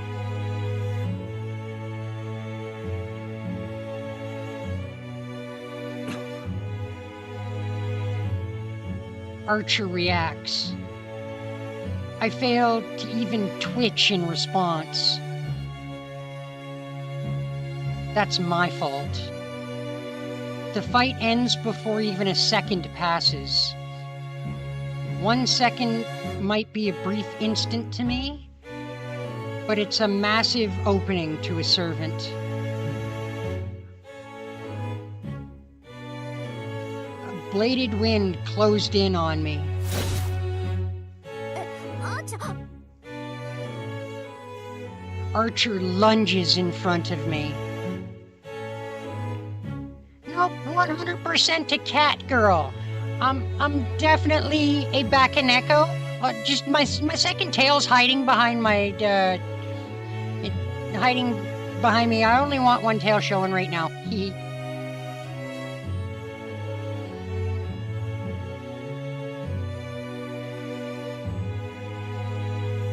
Well, the servant cuts him deeply. It really was just an instant. Is Archer, who has so gracefully fended off Lancer's brutal assault, going down in one hit? あーちゃん消えて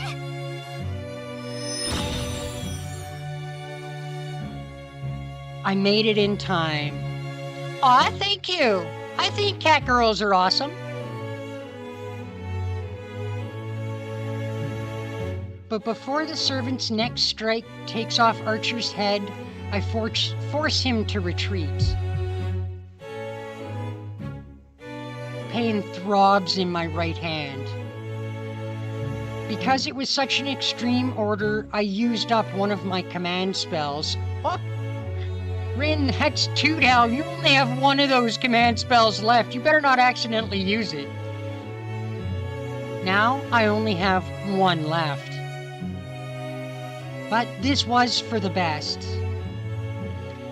It's worth losing a command spell or 2 to make sure Archer doesn't die. Without skipping a beat, the servant comes for me next. なめるな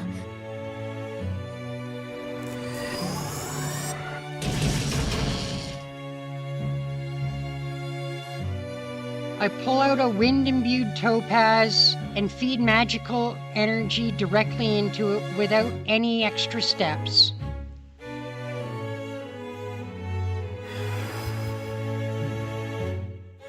I asked Fox Girls are your second favorite?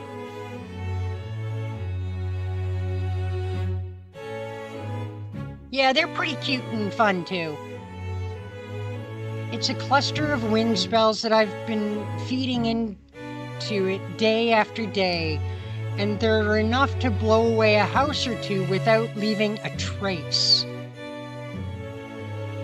This is one of the 10 jewels I've been building up for the last 17 years without skipping a single day. Even if I can't beat this thing with it, it should be enough to slow. Or not? It didn't work at all? The moment it touched the servant, what ought to have been a tempest that would hew apart anything in its path disappears like a simple stage magic trick. To be honest, yokai milk looks like any other milk. Might be a little bit thicker. What terrifying magic resistance. Are you telling me that a mage doesn't have enough magical energy to hurt this servant? Oh no! My magecraft doesn't work and I've left Archer's protection. I have no way to stop this servant. Even if I barely manage to dodge the first attack, I'm finished. I look up at the night sky. In it, I imagine a ruthless reaper coming for me, sprawled pitifully on the ground.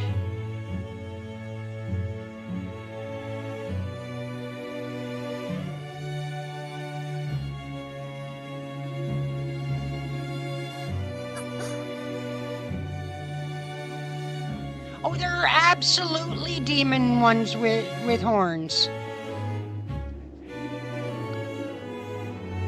Absolutely. Wah. The wind blows. Though a break in the clouds, the moon peeks out through the spiral like sky. The moonlight heightens her elegant profile. So this is the face of the servant who drove off Lancer. Took down my archer in a single blow, and shrugged off my magecraft like it was nothing. 今の魔術は見事だったメイガス The girl's voice rings clear like a bell. Yet her voice is the stuff of nightmares at this moment. だが最後だアーチャーのマスター The sword she thrust at me seems to shine. I know that this is my dying moment. One glance is enough to figure that out. This is the card I wished to draw. The sword-wielding hero said to be the most powerful servant. Saber!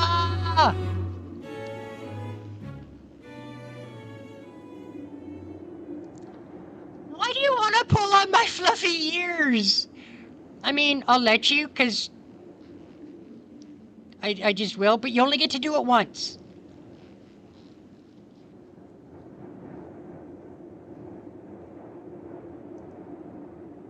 I look up at the moon, prepared to die. There's no room to beg for my life, no time to escape. Just don't pull too hard, okay? With my death, Rin Tosaka's Holy Grail War will have ended on the third day.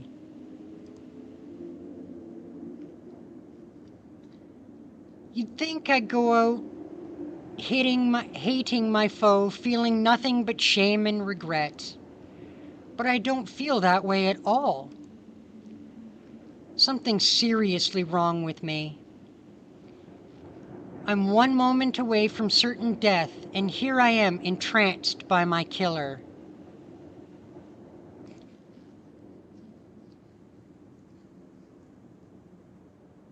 Aw, why thank you. It is nice and fluffy. I curl it around myself for coziness all the time. Yeah, it's frustrating, to be sure. But there's nothing I can do now. It is soft, isn't it? That tickles!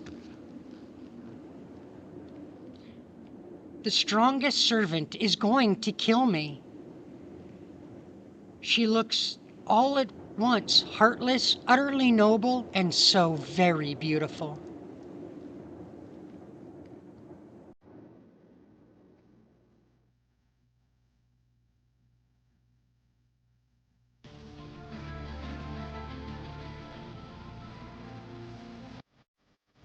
Oh snap, this looks really good.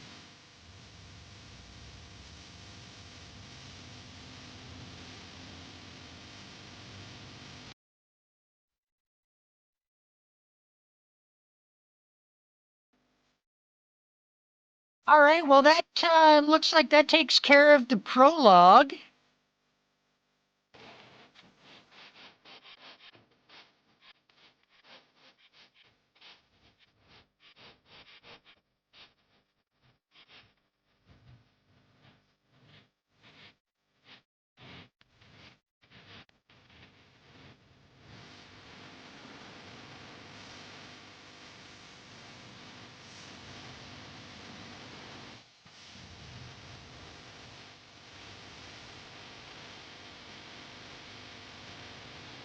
I only use the finest, most refined shampoos for my fur, and they have to be mixed very, very carefully with powdered rose petals. It keeps my fur really soft and glowy.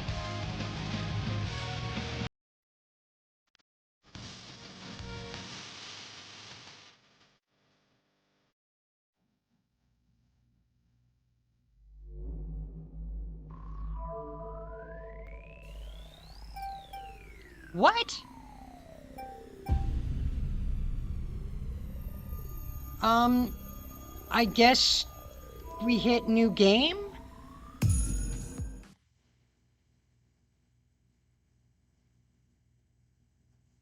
I hope I just didn't send us back to the very beginning, because that would suck. I am the bone of my sword. Steel is my body, and fire is my blood. I have created over 1,000 blades, unknown to death, nor known to life. Have withstood pain to create many weapons, yet these hands will never hold anything. So as I pray, unlimited blade works!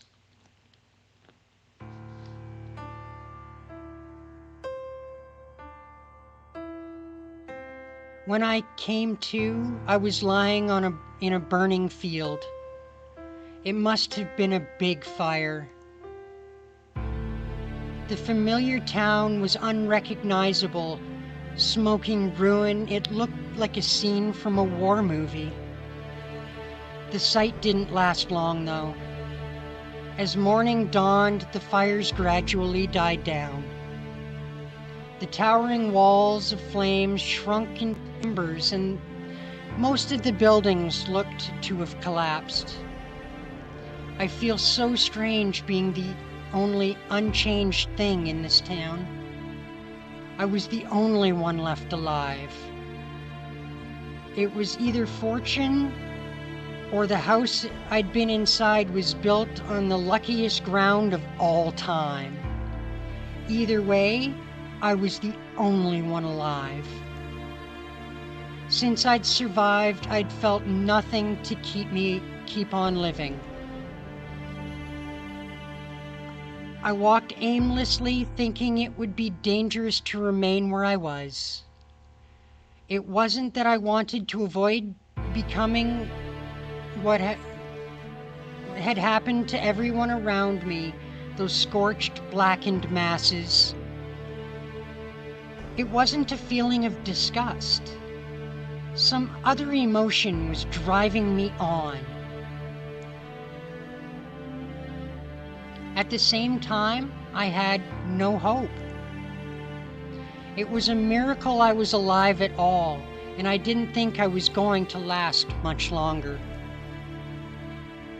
There was just no way in hell I was going to survive. There was simply no way I would ever escape the crimson hellscape, no matter what I did.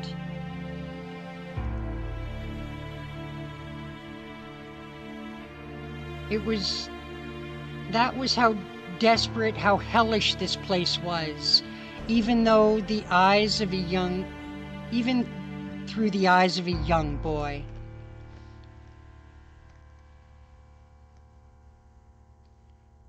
And then I collapsed.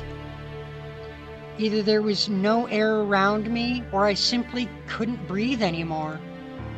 I just collapsed, and all I could do was look up at the slowly clouding sky. The scorched black masses around me lay motionless. The dark clouds covered the sky, promising rain. Good. The rain will put out the fires. I took one final deep breath, looked up at the rain clouds. I couldn't breathe, but still I felt pain. I said that out loud on behalf of all those people who couldn't say those words themselves.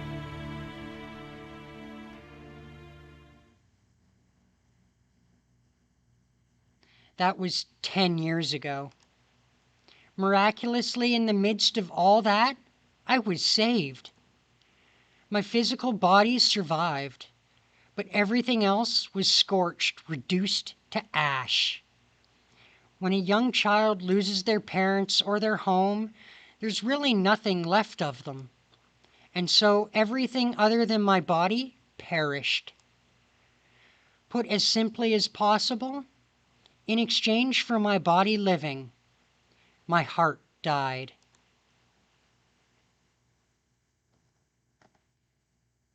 Yes, it definitely was the unlimited Taco Blade Works.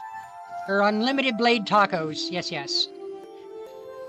Those damned unlimited blade tacos. Devastating and tasty at the same time. I'm dreaming. I squinted, seeing a bright light. It was blinding. Light stabbed at my eyes when I woke. I doubt I really knew what sensation of blinding light was in the first place.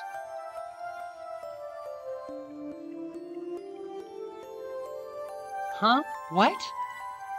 As my eyes adjusted, I woke alarmed. I was laying in a bed I didn't recognize, in a room that I didn't recognize. I was honestly stunned, but the cleanliness of the white room made me feel at ease. Where am I? I looked blankly at my surroundings. The room was spacious and beds lined in a neat rows. All the beds were full, and it looked like each bed's occupant was injured. But the room didn't feel depressing at all. Yes, Dawson, I have been trying to keep up on the waifu files. I know one just came out. It was either late last night or this morning. I haven't had a chance to check that one out yet. Everyone injured survived. I let my eyes wander. I looked out the window. The clear blue sky was so incredibly beautiful.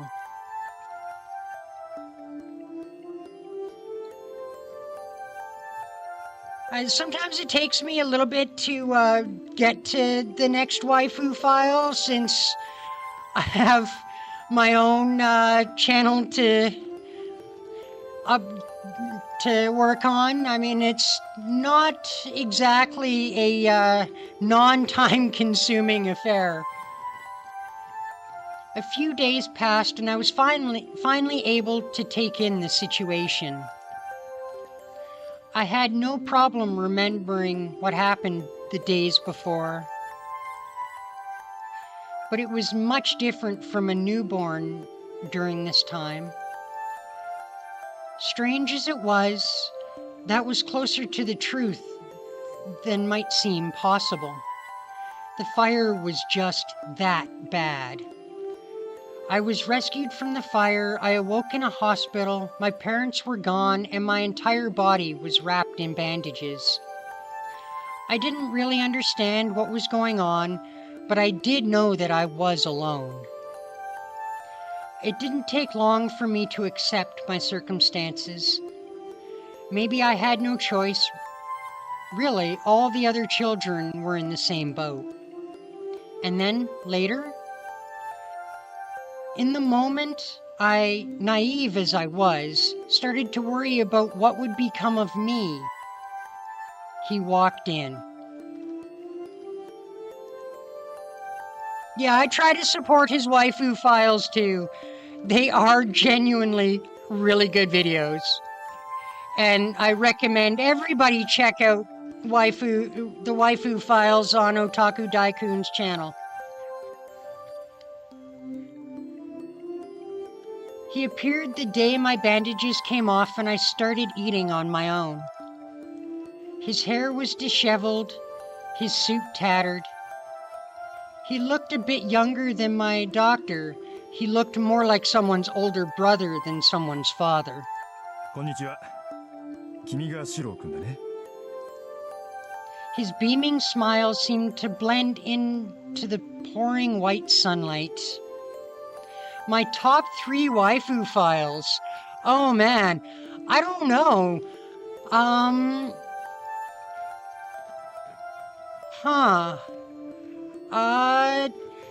Yeah, I don't know. It'll be really hard to decide my top 3 right now.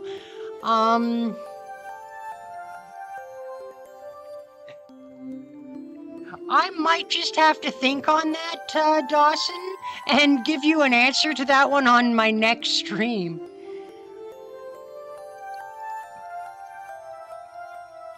His voice was somehow irritatingly fake, yet extremely gentle. 率直に聞くけど So far, I have to admit, I've been really enjoying all of the waifu files, so picking top 3 might, like I said, take me a little bit. He was offering to take me in. I asked if we were related. He said we were complete strangers. He looked like an unremarkable, unreliable guy. But then again, he was no more or less familiar than the orphanage. So I decided to go with him. そうかよかったなら早く身支度を済ませよう新しい家に一日でも早く慣れなくっちゃいけないからね He started gathering my things hastily. Even as young as I was, I could see he wasn't any good at it. And after he made a mess packing, 大切なことを言い忘れたうちに来る前に一つだけ教えなくちゃいけないことがある he turned, asking for confirmation. He asked so casually, as if asking me that if there was somewhere I wanted to go. はじめに言っておくとね僕は魔法使いなんだ He said it in a serious, almost ceremonious manner. It happened so fast. Now that I think back, I was so immature. I just accepted his words as fact. I took it neither as a joke or genuine statement. Really? That's cool, Pops. I guess I said something like that, eyes wide in astonishment.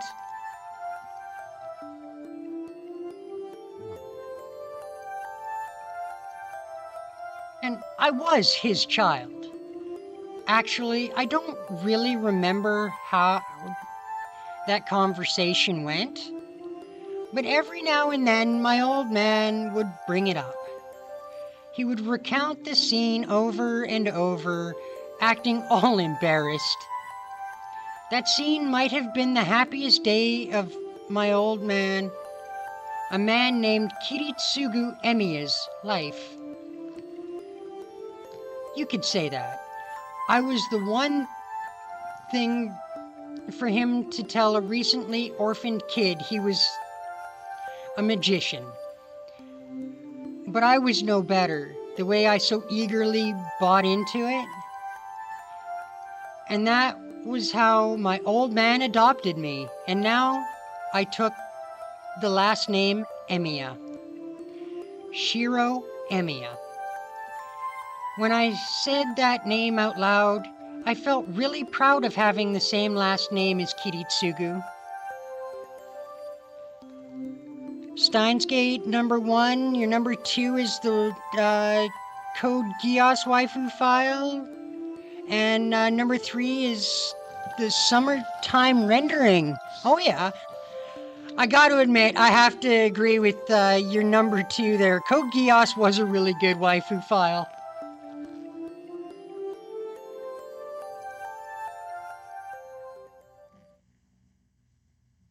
I'm dreaming. It's from my childhood? It's probably about 8 years ago, since about the time when I talked to my old man into making me his apprentice. Kiritsugu had started going away on regular basis once I was old enough to stay home by myself. He'd always give me some childish, unbelievable explanation like, I'm going to go on an adventure around the world. Then he'd actually do it. From then on, that's how it was. It wasn't unusual for him to be gone for a month at a time. He didn't come home for half a year. The Emiya Mansion was an expansive Japanese samurai-style house, and Kiritsugu and I were the only ones living there. It felt too big and empty for a child like me, and at times I felt lost. But I liked my life there. Whenever Kiritsugu came home from his trips, he would brag and tell stories like an excited child. And another child, one who shared his last name, always looked forward to those stories. I may have been alone in the mansion, but Kiritsugu's stories always helped lessen that. He was always pursuing a dream like a boy. I was wary of his whims, yet at the same time, he always looked radiant to me. Maybe that's why I hope to be like him one day. Well, as childish as it may have been, I realized I needed to get my act together since I had an old man with his head constantly in the clouds.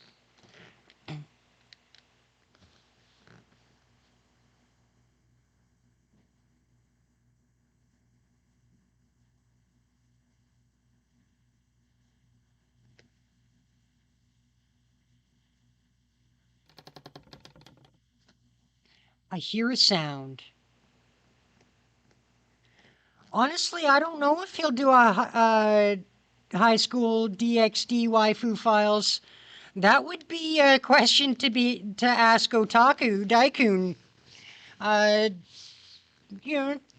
When you watch his next waifu file, the latest one he put out, why don't you throw that in the comment section? He's always looking for more ideas on waifu files to do.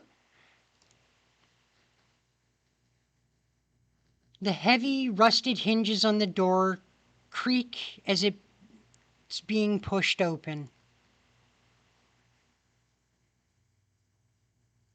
Light pours in through the crack of the door. My mind tries to shake off the slumber. 先輩、起きてますか？ I hear footsteps drawing near, and I feel the winter air flowing in.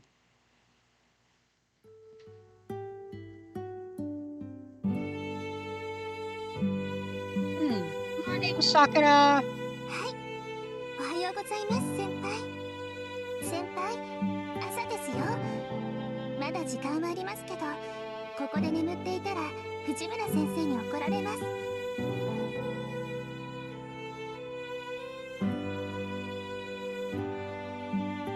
I agree a good Halloween waifu file would be Higurashi when they cry. Again, that's totally up to Daikun though. Oh yeah, thanks for waking me up as そ always. んなことありません。先輩、いつも朝は早いですから。こんな風に起こしに来れるなんてたまにしかありません。 And you enjoy it every time you get the opportunity to wake Shiro up, don't you, Sakura? I'm not sure why, but Sakura looks more cheerful than usual. I don't know about that, but I think you wake me up more often than you think. Then again, Fujine is brutal when she's the one waking me up, so I prefer you do it. Yep, I've learned my lesson. I'll try not to sleep in here next time. I answer, still half asleep. My head's still not right, so even I don't know what I'm saying. はい、わかりました。でも、頑張ってもらわない方が嬉しいです、私。 Sakura is giggling. Crap, I must still be so sleepy I've said something weird. Give me a minute to wake up. The cold winter air helps at times like this. The chill snaps my lethargic mind awake. And in front of me stands my junior at school, Sakura Mato. I'm in my house's storeroom, and it's just about 6 o'clock in the morning. 先輩、 Yeah, I'm awake now. Sorry, Sakura. I did it again. I need to help you with breakfast. そんなのいいんです。先輩、夕べも遅かったんでしょ。なら朝はゆっくりしてください。朝食の支度は私がしておきますから。Sakura is practically bouncing with excitement. That's odd. Sakura is weirdly energetic this morning. No, I'm getting up, honest, so let's head to the kitchen together.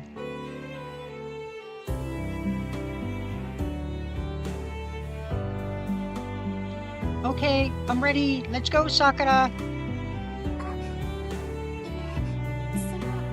先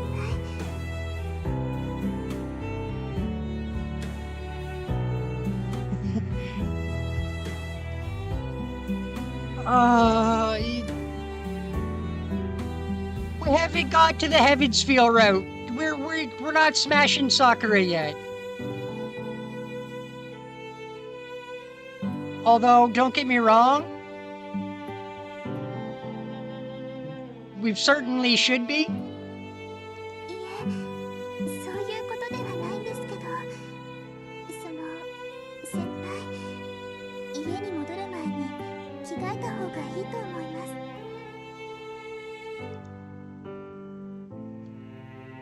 Oh? I finally look at myself.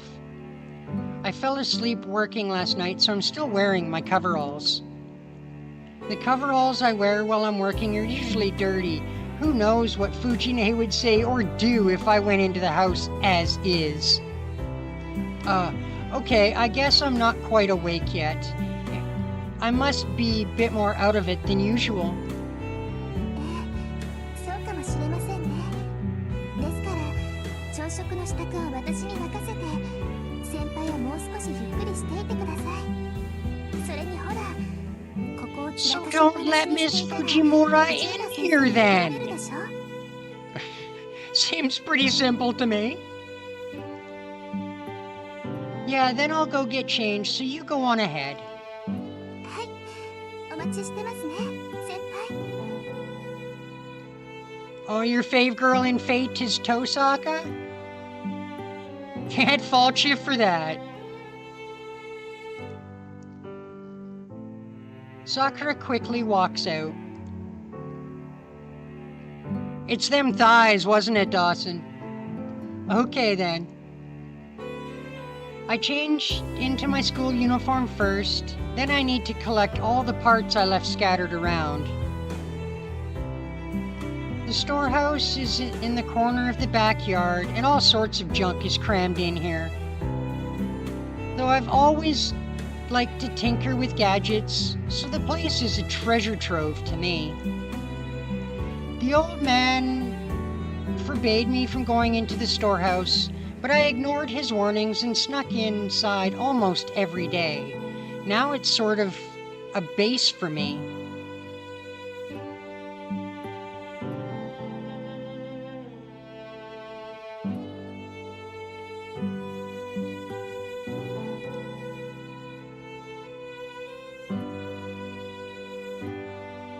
I guess you call this place my real room. The massive Emiya house never felt homey to me, but I've always felt at ease in here, surrounded by all this junk. Yeah, she's your number 2 in your top 10 waifu? Again, can't fault you for that.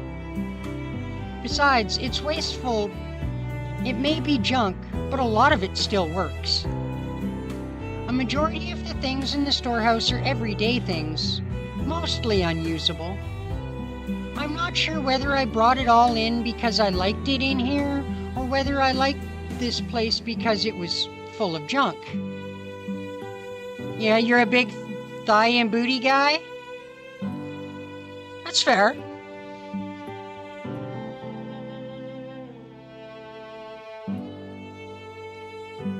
Either way, I snuck into the storehouse almost daily, and I made sort of a hobby of fixing broken things.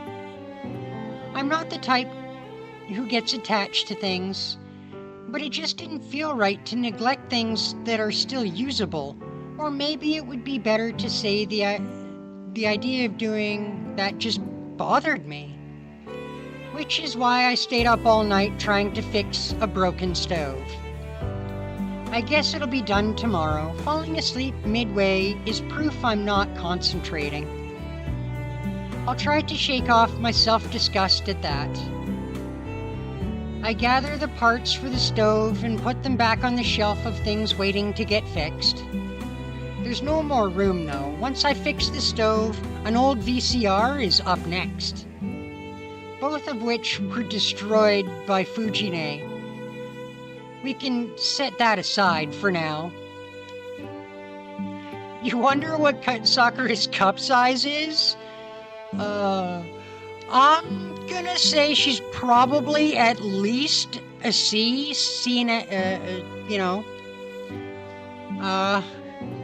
maybe halfway to a D?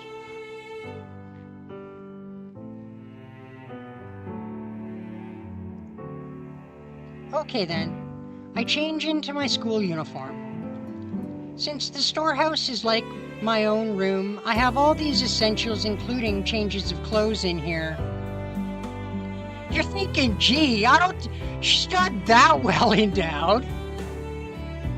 I mean, passion might be, no, passion's past a G.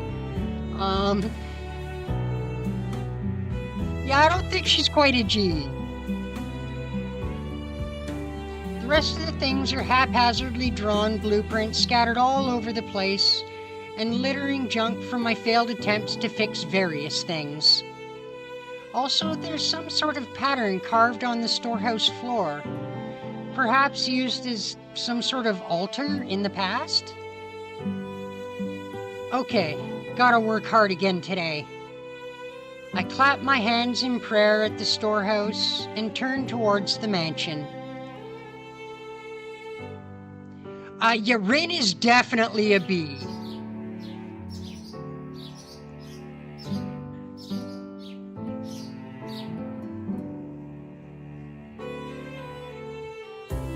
I'd have to agree with that assessment. Definitely a B.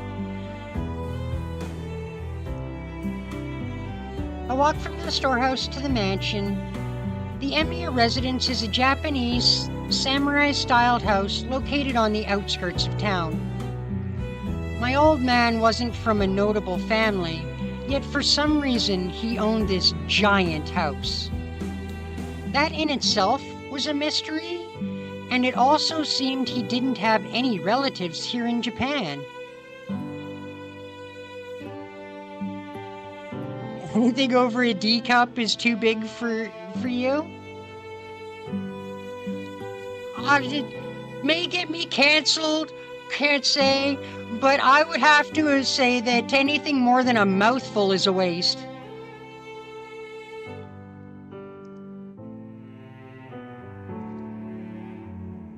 And so, when my old man died, there was no one else to inherit this mansion, so it came to me as his adopted son. Though, to be honest, I don't have any administrative abilities. So things like inheritance, property taxes, and any other complicated things are all handled by Old Man Fujimura. Old Man Fujimura is a major businessman who lives nearby.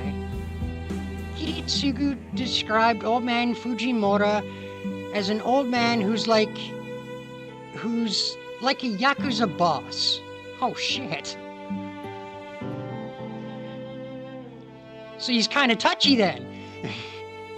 Obviously, that was his own biased view. In fact, Old Man Fujimura is not like a Yakuza boss. He is a Yakuza boss. Well, that's arguably worse.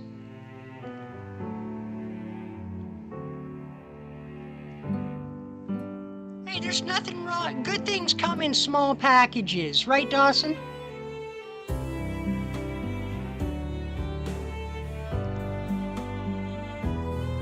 That may be a problem in itself, but I try not to dwell on it. Anyway, that's why I live in this giant mansion on my own. It's been 5 years since my old man died. Time sure does fly. I sigh thinking about how much I've grown these 5 years.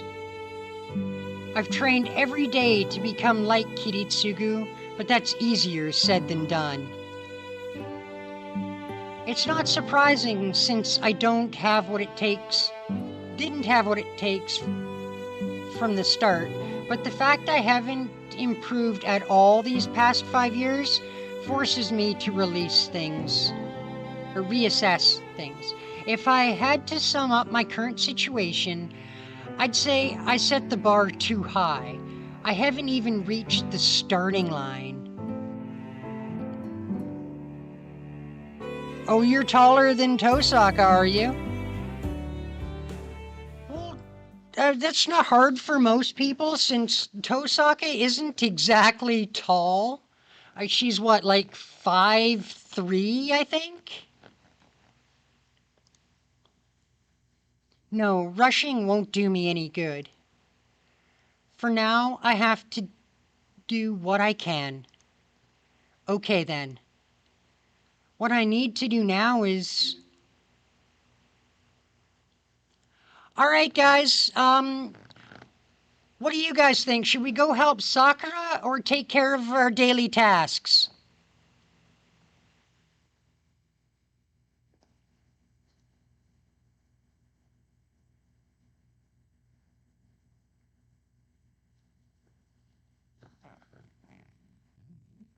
What do you guys think? Which one should we pick?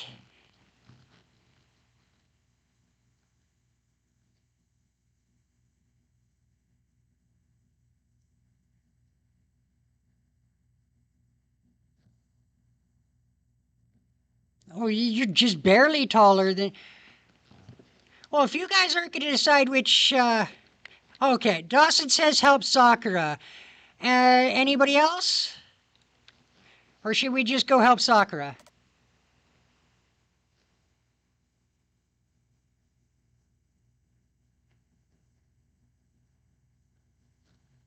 Alright, well, helping Sakura it is. Right, I need to help Sakura. Making someone younger than me do all the work would be embarrassing, and I feel bad for Sakura coming here so early in the morning.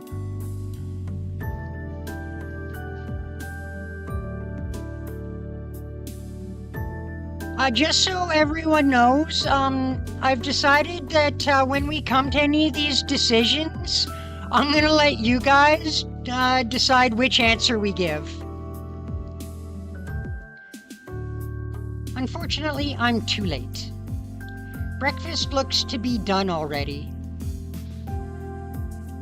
The appetizing scent of the breakfast Sakura cooked wafts down toward me from the kitchen. I was pretty close when I said she was 5'2", 5'3". That was a pretty good guess, actually. Sakura finished cooking and she's searching the cupboards for dishes.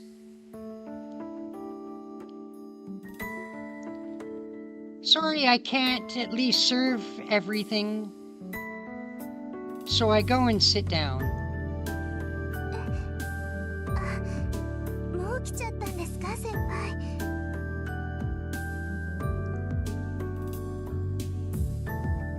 What? I wasn't exactly quick. It's already 10 past 6, and that's when we're usually eating breakfast, so yeah, I overslept. そんなことはないと思いますよ。先輩は部活をしていないんですから、この時間は十分に早起きです。Yeah, but Sakura, you are in one of the school clubs, and yet you take the time to come over every morning and make breakfast. Clubs have nothing to do with it, and if they do, you coming by in the mornings must be a lot of trouble since you do have a morning practice. いえ、私は好きでしていることですから、部活のことは気にしないでください。Yeah, you keep saying that, which is why I wake up early, club or no. If you're coming by, it'd be rude to still be asleep. To me, waking up early is waking up before Sakura gets here, and oversleeping means I make Sakura prepare breakfast on her own, like today. Though this argument started only about a year and a half ago. You sit, Sakura. The food just needs to be plated and sat on the table, so at least let me do that. I stand next to Sakura and pull out the dishes. Sakura has a surprisingly stubborn side, so she won't rest unless I really push. なら私もお手伝いします。お皿には私が盛りますから。 Holy crap, Sakura! You already cooked the breakfast. Go sit down. At least let us serve you. Jeez. She is absolutely adorable. No, I'm saying I'll do it all myself. Ah, she's adorable when she's angry.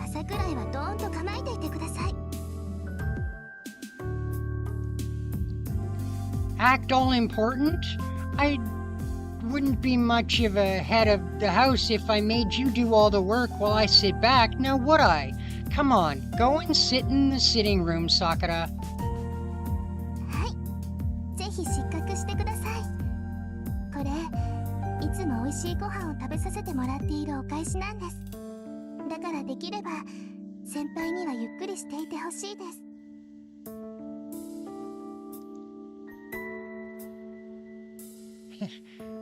We split the cost of groceries, so you shouldn't worry about that. In fact, I'm the one who should be thanking you. Ever since you started coming by, I've been eating a lot better. やっぱり先輩分かってなかったんですね。先輩のお家のご飯が美味しいのはそういうことじゃないんです。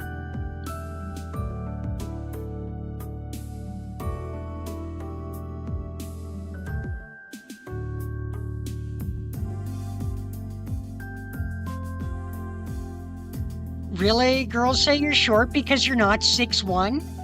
I'd say I'd call 5'9" actually, decently tall. Huh? What do you mean? いえ、なんでもありません。けど責任取ってくださいね。私、先輩の家じゃないとご飯を美味しくいただけなくなっちゃったんですから。 What? That's a weird thing to say. What if Fujine heard that? She doesn't get sarcastic jokes. そうですね。藤村先生に聞かれたら大変です。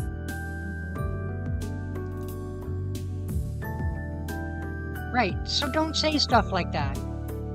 はい、言いません。言いませんからお手伝いしていいですよね、先輩。 Sakura looks me in the eyes so naturally and calmly. Fine, do what you want. If you want to so badly, I'll have you do everything. はい、好きにします、私。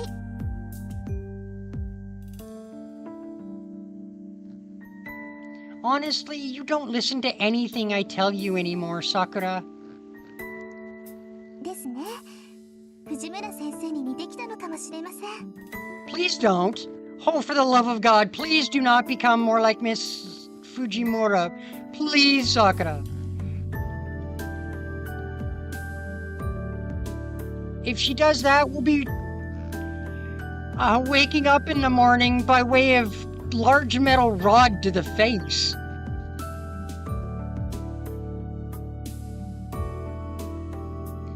You're absolutely right, Dawson. You are perfect the way you are.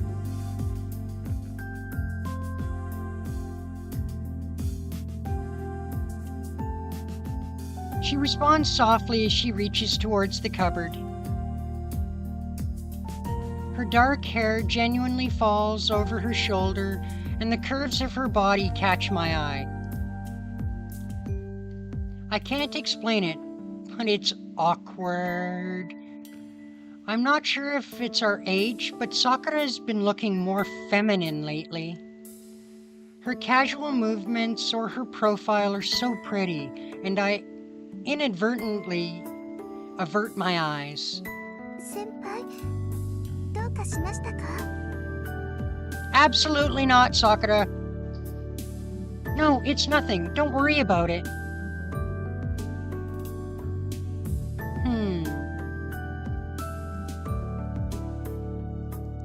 Honestly, it's baffling. Why the hell am I getting nervous about my friend's younger sister? Sakura is just a really good and considerate younger friend of mine, and she's someone I need to look after. She's the younger sister of a friend of mine. We used to be friendly, though initially we weren't very close since she's a grade below me.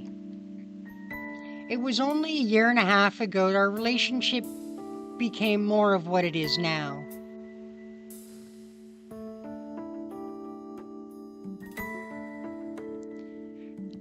What? Guys are breaking their bones to get 6-1? You have to be shitting me. That can't be a real thing.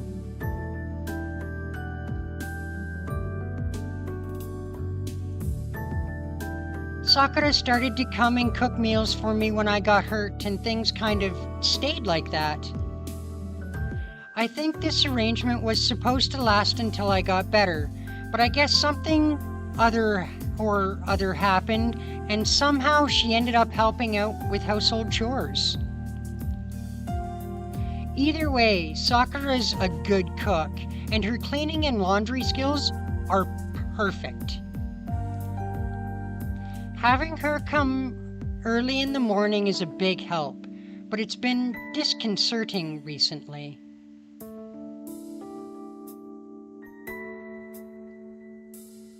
I don't know, but I'm having a hard time wrapping my head around people breaking their own bones just so they can be taller. Like, what kind of brain damage do you need to have that train of thought?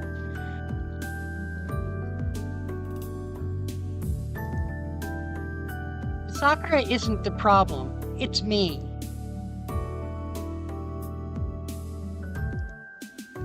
I'm sure being flustered by my friend's sister is part of the reason I feel guilty. Usually, I'm unfazed, but when I blush because I get caught off guard, like now, I wonder whether that's problematic as her senpai.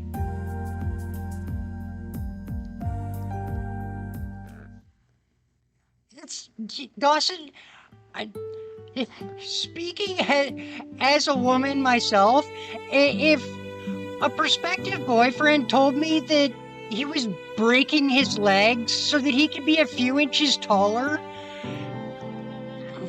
honestly, I'd probably slap him, and that would be the end of that. Because if you aren't happy with who you are the way you are, why should I be happy with you? Or at least that's my thinking on it.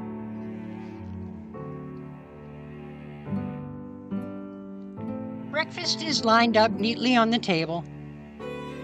A perfectly balanced meal of chicken with parsley salad, grilled salmon, blanched spinach, miso soup with radishes and carrots, and grated yams. Holy hell, that sounds like one delicious-ass breakfast.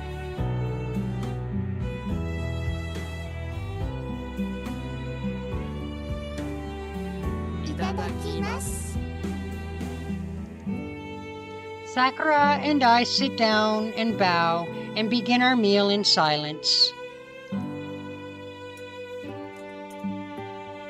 The gentle tapping of chopsticks is the only sound in the room.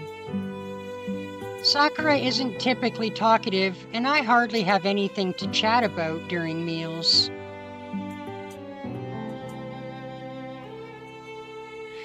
It absolutely is crazy if you refuse to date a guy that's under the height of 6'1".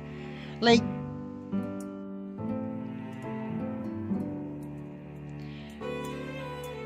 yes, I do need the rest of the recipes for that game, Sapphire Girl. Thank you for reminding me, but I totally forgot that you hadn't gotten me the rest of those yet.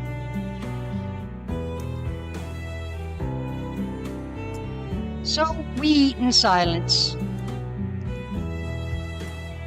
Normally it's much rowdier than this, but the person who's usually causes the commotion must have watched a spy movie or something last night, because she's eyeing the two of us through a newspaper she propped up in front of her food. 内村先生、 Miss Fujimura. 新聞は見ない方がいいと思いますよ。 Oh, Taiga.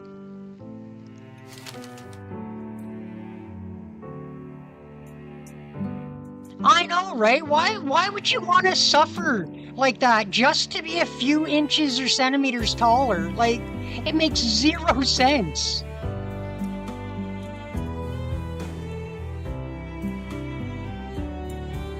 Sakura remarks defendantly, but Fujine ignores her. Fujine acting weird, but her being weird at breakfast isn't really all that weird for her. I have to agree with that. Yeah, anyone who... I personally would have to say that, in my opinion, anyone who's willing to break their own legs just for a minuscule increase in height is dumb. And any girl who is, like, refusing to date somebody just because they're not a specific height is definitely being way shallow and doesn't deserve the guy in the first place. I don't understand Gen Z people. I honestly don't.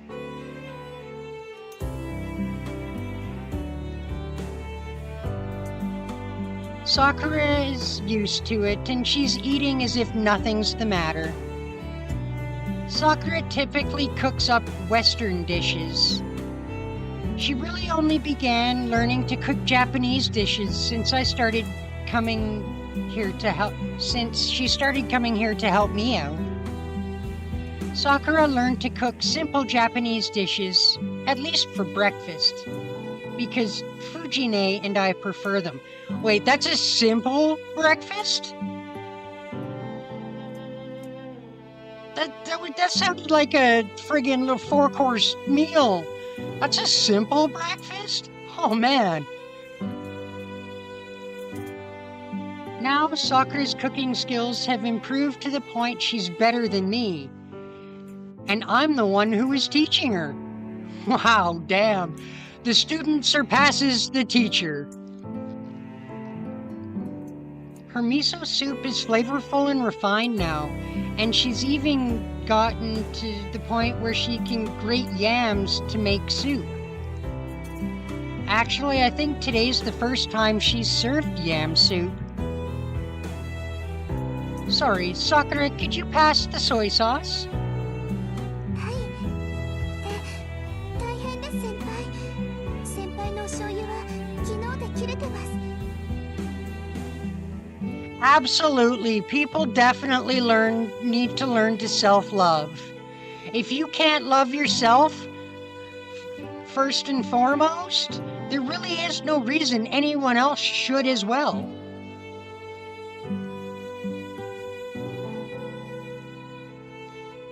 Then I can use Fujine's pass it over. 藤村先生、いいですか？ Miss Fujimura, do you mind? Fujine nods. The newspaper shuffles. はいどうぞ。とろろ汁に使うんですか？ Yeah, everyone puts soy sauce on grated yams. Soy sauce on yam? You know what? I'm actually gonna have to try that next time I have yams. Adding some soy sauce to it. I'm glad to hear you would never consider breaking your legs just for a minuscule increase in height, Dawson.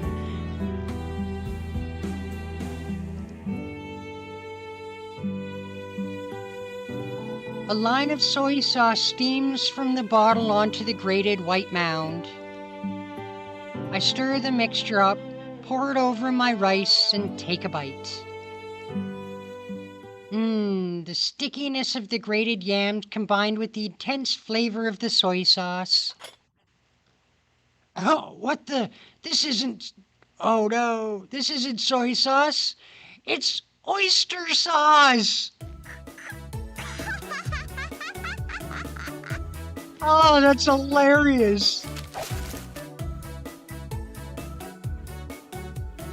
Wait, did Fujine pull this stunt on us on purpose? Did she swap out her soy sauce with oyster sauce just to be a brat?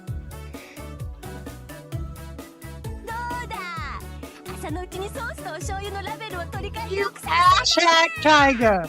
You freaking butt monkey!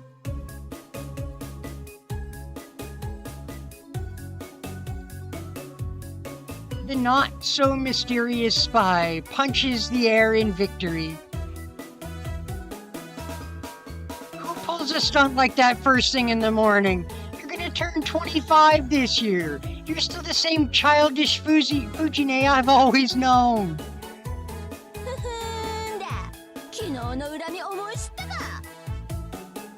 Somehow I doubt it. No lessons were learned.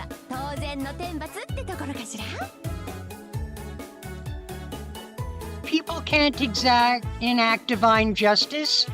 I knew you were weirdly quiet. I can't believe you've been plotting this since yesterday. You have entirely too much free time on your hands.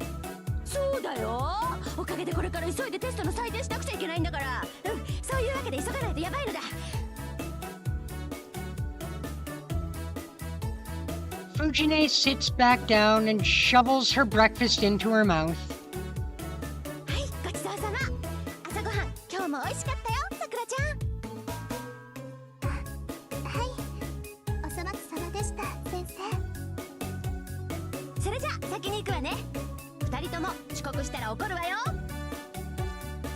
We won't be late for school, alright, Taiga? Just do your own thing.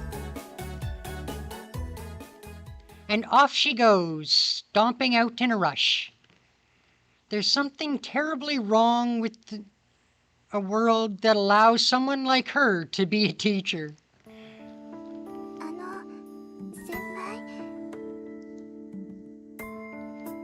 Sorry that Fujine hardly savored the breakfast you took so much work into making.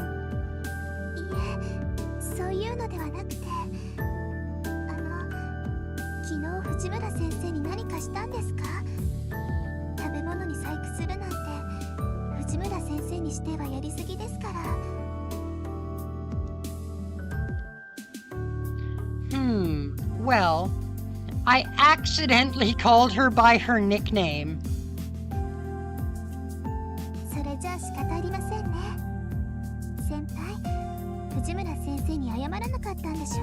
No, we probably didn't apologize after calling her Taiga. Sorry, I forgot. But only because that kind of stuff happens all the time.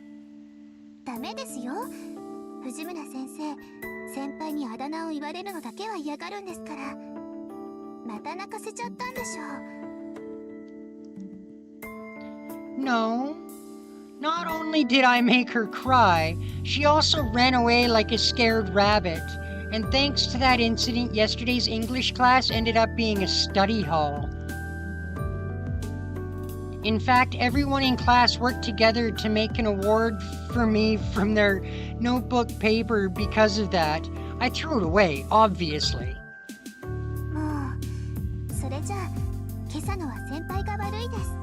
Yeah, we really were pushing Taiga's buttons, intentionally no less. Fujine is like an older sister to Sakura, so she's typically on Fujine's side. Which is fine on its own, but I wish she would consider the fact that I have to deal with Fujine all day long. Fujine was originally an acquaintance of my old man, and she's swung by the house pretty frequently since I was adopted. She kept on coming over even after my old man died, and now she acts like a freeloader, eating breakfast and dinner every day.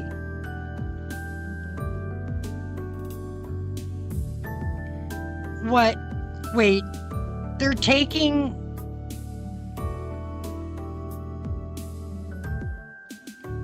people's... Oh, 'cause they're having their doctor or something break their legs to get taller? That's even dumber.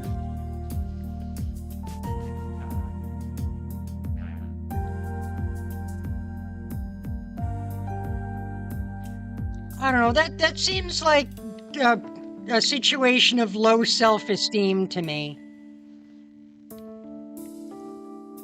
Actually, it might have been thanks to Fujine that I was able to make it on my own after my old man died.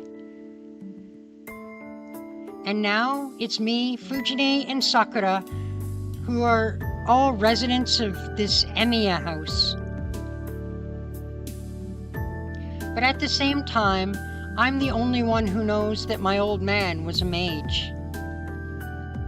They say mages have to keep that part of their lives secret, which is why I've also been hiding from the others that I'm learning magecraft after I became my old man's apprentice. Learning may be a bit of a stretch, really, since I can barely use magecraft properly. So it wouldn't make much of a difference whether I hide magecraft or not, but since it was my old man's dying wish, I've been trying to train in secret.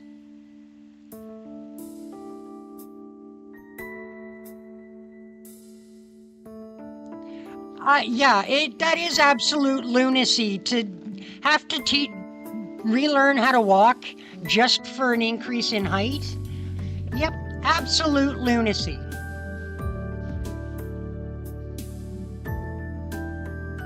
It totally blows me away that anybody in this day and age is even remotely willing to do that.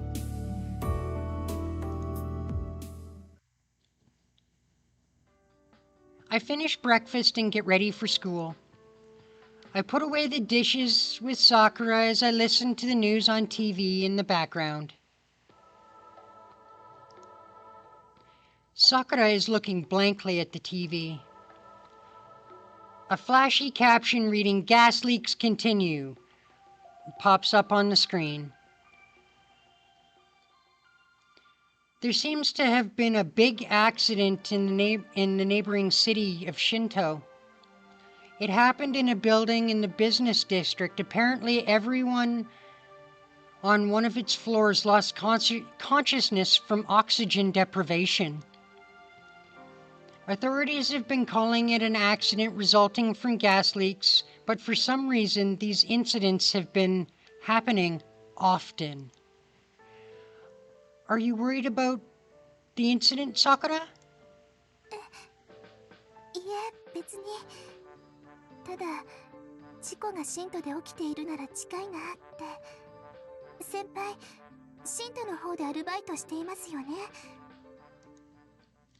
Yeah, but the shop's not that big. I don't think an accident like that would happen there.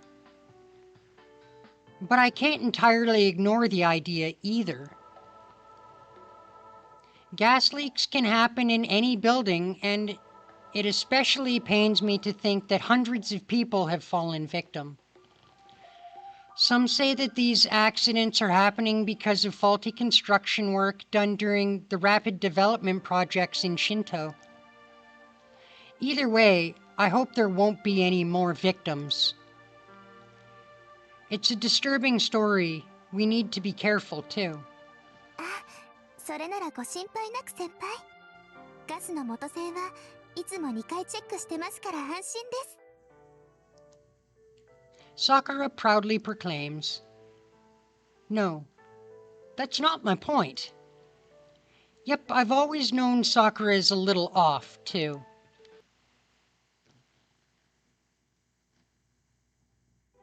先輩、裏手の戸締まりはしました？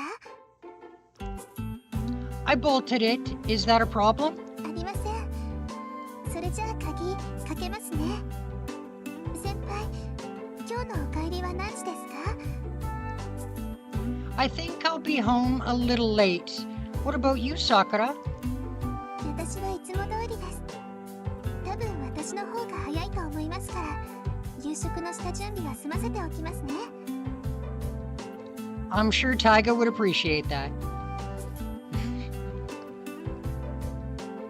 Yeah, that'll be great. I'll try to come home as soon as possible, too. The gate is locked tight.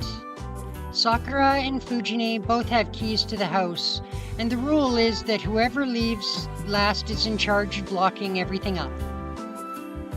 Let's go. You'll be late for morning practice if you don't hurry. それじゃあ少しだけ急ぎましょうか、先輩。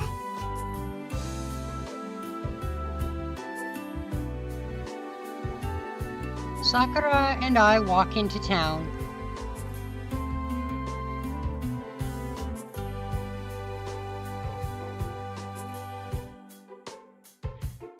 Oh, that's terrible. And some of the people that have done this have, because the surgery has gone terribly wrong, have lost their ability to walk. That's terrible.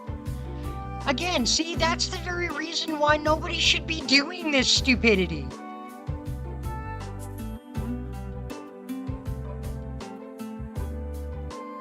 We walk downhill along a long wall to reach a more populated residential area. The Amiya house is located on top of a hill away from the center of town.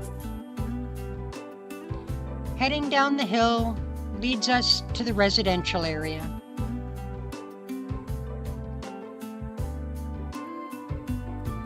Going further down, we'll reach the intersection at the center of town.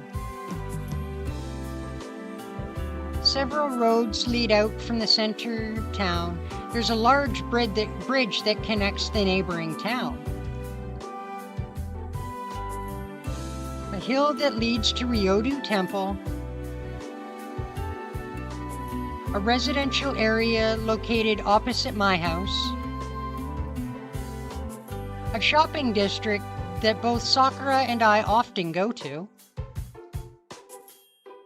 And finally, there's a path that leads to our school.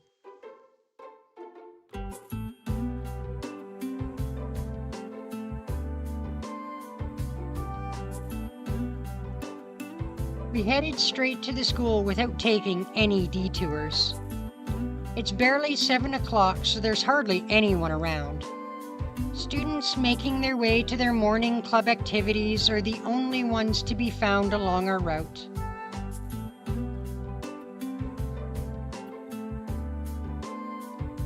See you later. Good luck at practice. I see Sakura off at the school gate as usual.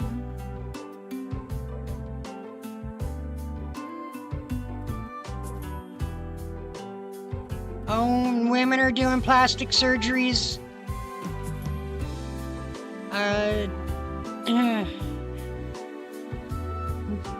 Lots and lots of women are doing plastic surgeries for their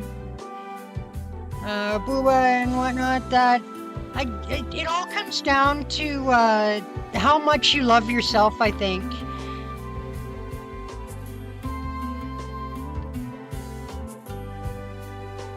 Sakura's in the Kyudo club, so it's where we usually split off.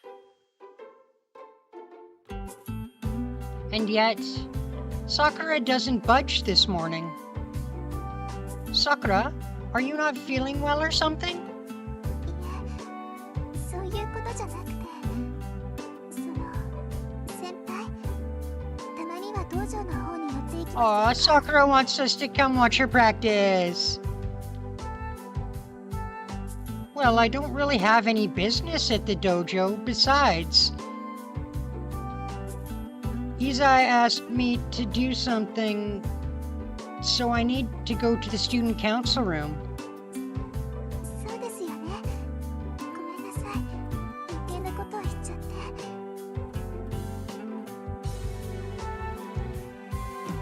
Sakura quickly bows her head. それじゃあ失礼します。晩ご飯楽しみにしていてくださいね。 Oh, you know we're looking forward to dinner tonight, Sakura. Sakura runs towards the dojo, seeming almost apologetic. What was that? I wonder what that was all about. I'm not surprised that some women have died due to complications with their plastic surgery. I mean, with the lip thing that you were talking about just a minute ago, I mean, you're literally pumping a neurotoxin into your face. I mean, 1,000,001 things can go wrong with that idea, right? It's a wholesale bad idea, if you ask me.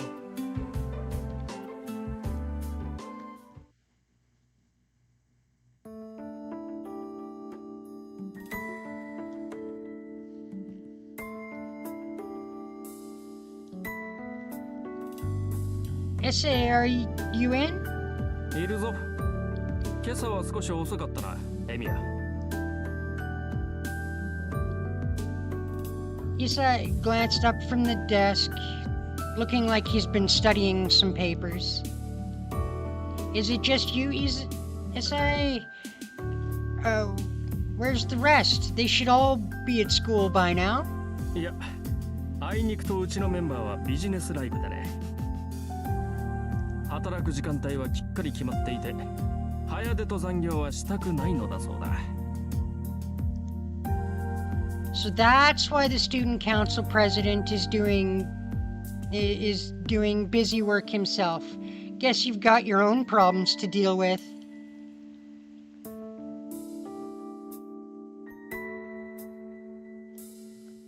Oh, that's harsh. To literally lose your life over a bigger ass, that's just total stupidity. 何？好きでしている苦労だ。エミヤに同情してもらうのは筋が違う。What are you talking about? I'm not sympathizing with you. それはそれで無念だが、聞き流すとしよう。情が映っているということでは同じだからな。Well, I'm glad to know that you've decided we still care. Thank you, Izai. Izai, who is gathering his papers into a single shelf and tapping the edge against the table to square them neatly, is the big boss of the student council. He's been working to reform the student council, which has grown quite lax, and he's been a friend of mine since our first year in school. His full name is Izai Ryodu. Despite his old-fashioned sounding name, he has elegant facial features and he's popular with the girls. I mean, we can see why he's popular with the girls.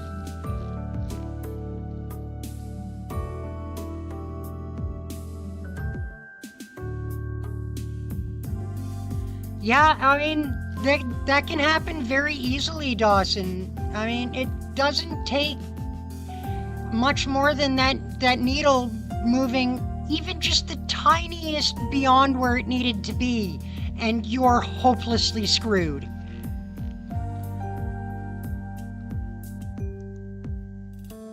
He's also the student council president, so you'd think he would have a leg up over everyone else, but that's not exactly the case. やはり朝は舌がしびれるほどの熱湯が良い。It's saying stuff like that as he sips at his tea that prevents him from sticking the landing. As evidence, SI is quite plain. He's prone to be misunderstood, yet he neither dabbles in relationships nor he does what typical students do for fun. He's the heir of Ryudu Temple, which sits atop a mountain.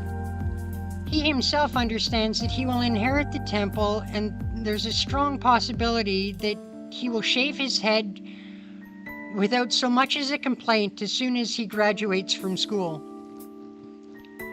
So what do you want me to do today? まあともかく座って一服と言いたいのだが時間がないな。移動が Apparently we're fixing something else today. 道具を持ってついてきてくれ。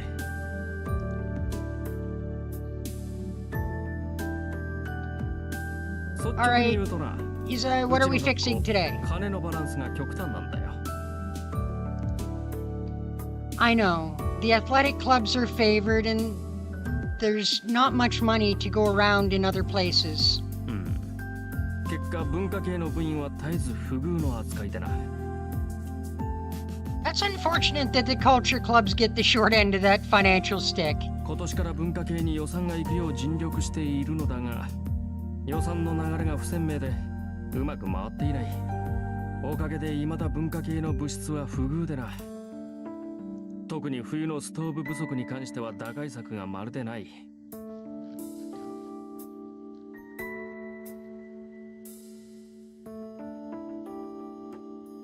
Yeah, that happens too. Some of the implants do burst, and it really doesn't take much than being hit at the right angle being hit at the right angle in the right place on the chest for that to happen.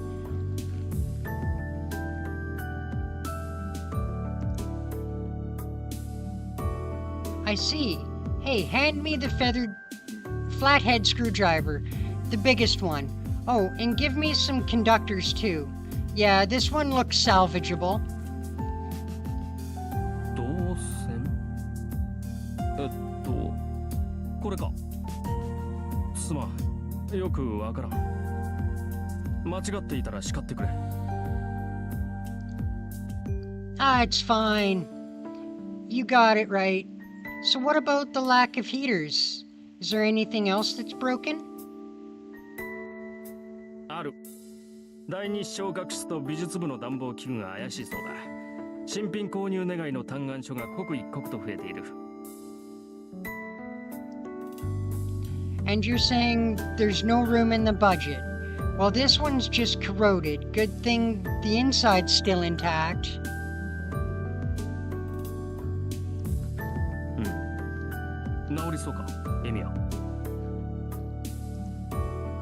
Yeah, I can fix it. It's a good thing old machines are easy to figure out. The wires are just burnt out, so as long as these get replaced, this should last until the end of the year. そうか。やるな、エミヤ。お前が頼りになると極めて嬉しいぞ。Yeah, me too, Dawson. I prefer girls and guys that are natural and love themselves too.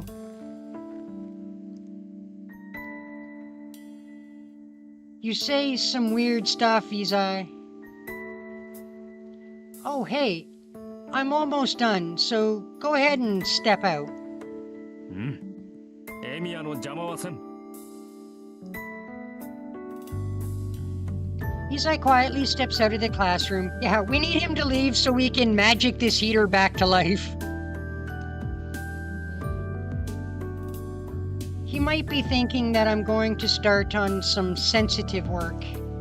Well, I guess you could call it sensitive work. I put my hand on the old electric stove. No matter how long someone's been fixing things, they can't usually figure out what's wrong by sight. So the fact that I can means what I'm doing is not ordinary. I close my eyes and look inside the stove by touch. And then suddenly, a single image pops into my head.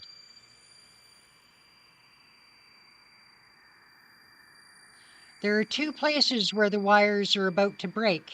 The electrical pipes should last a bit longer. The power cord should be fine with just insulation tape. What? People... Holy crap, parents in South Korea are letting their daughters start getting surgeries at 14? Wow, somebody needs to slap these parents upside the head with some sanity. Holy crap, that just blows my mind. Good, I should be able to fix this with just the tools I brought along.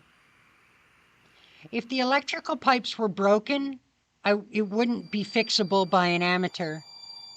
Had that been the case, a certain strengthening would have to be done, which means no amateur could manage. But I should be able to fix this one by sight.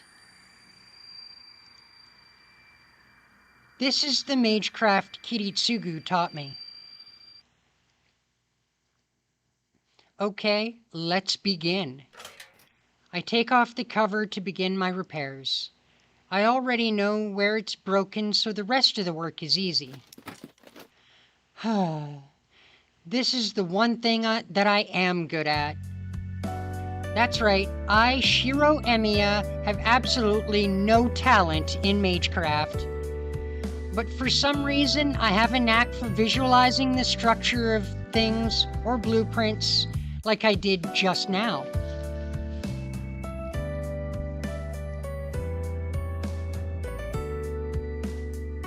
We do live in a mad-ass world. It needs to, like, fix itself and get unscrewed up. My old man once saw me imagine and recreate a blueprint. He looked surprised, then muttered, "What a useless talent." My special talent appears to be, well, pointless. According to my old man, the fact that I can visualize object structures isn't really helpful. A mage normally wouldn't need to survey an object's entire structure like I do. He claims the mage's struggle is to instantly seek out an object's center or its core and transform it as quickly as possible. That's why reading blueprints is a waste of time, and even that only helps seek out areas for magical energy to pass through. And so fixing broken stuff is one of the things I'm good at. After all, I don't have to open the entire thing up to find the problem. If I can find the problem quickly, I can fix most things as long as I have the know-how to repair it.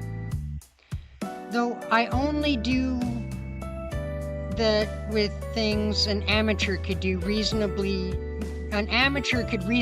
expect it to fix. Okay, done. What's next? I put away the conductors and pick up the screwdriver wrench and head out to the hallway.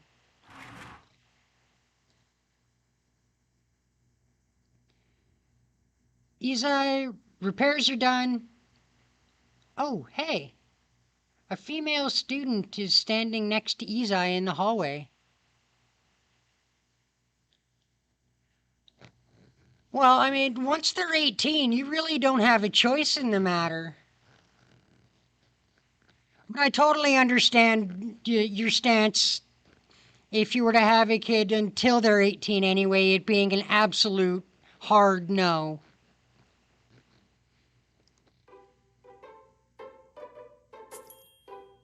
I'm a little surprised. The girl talking to Izai is Rin Tosaka, a second year from Class A. She lives in a giant Western-style mansion up on a big hill, and she's an extraordinary honor student. She's pretty smart, athletic, no flaws at all.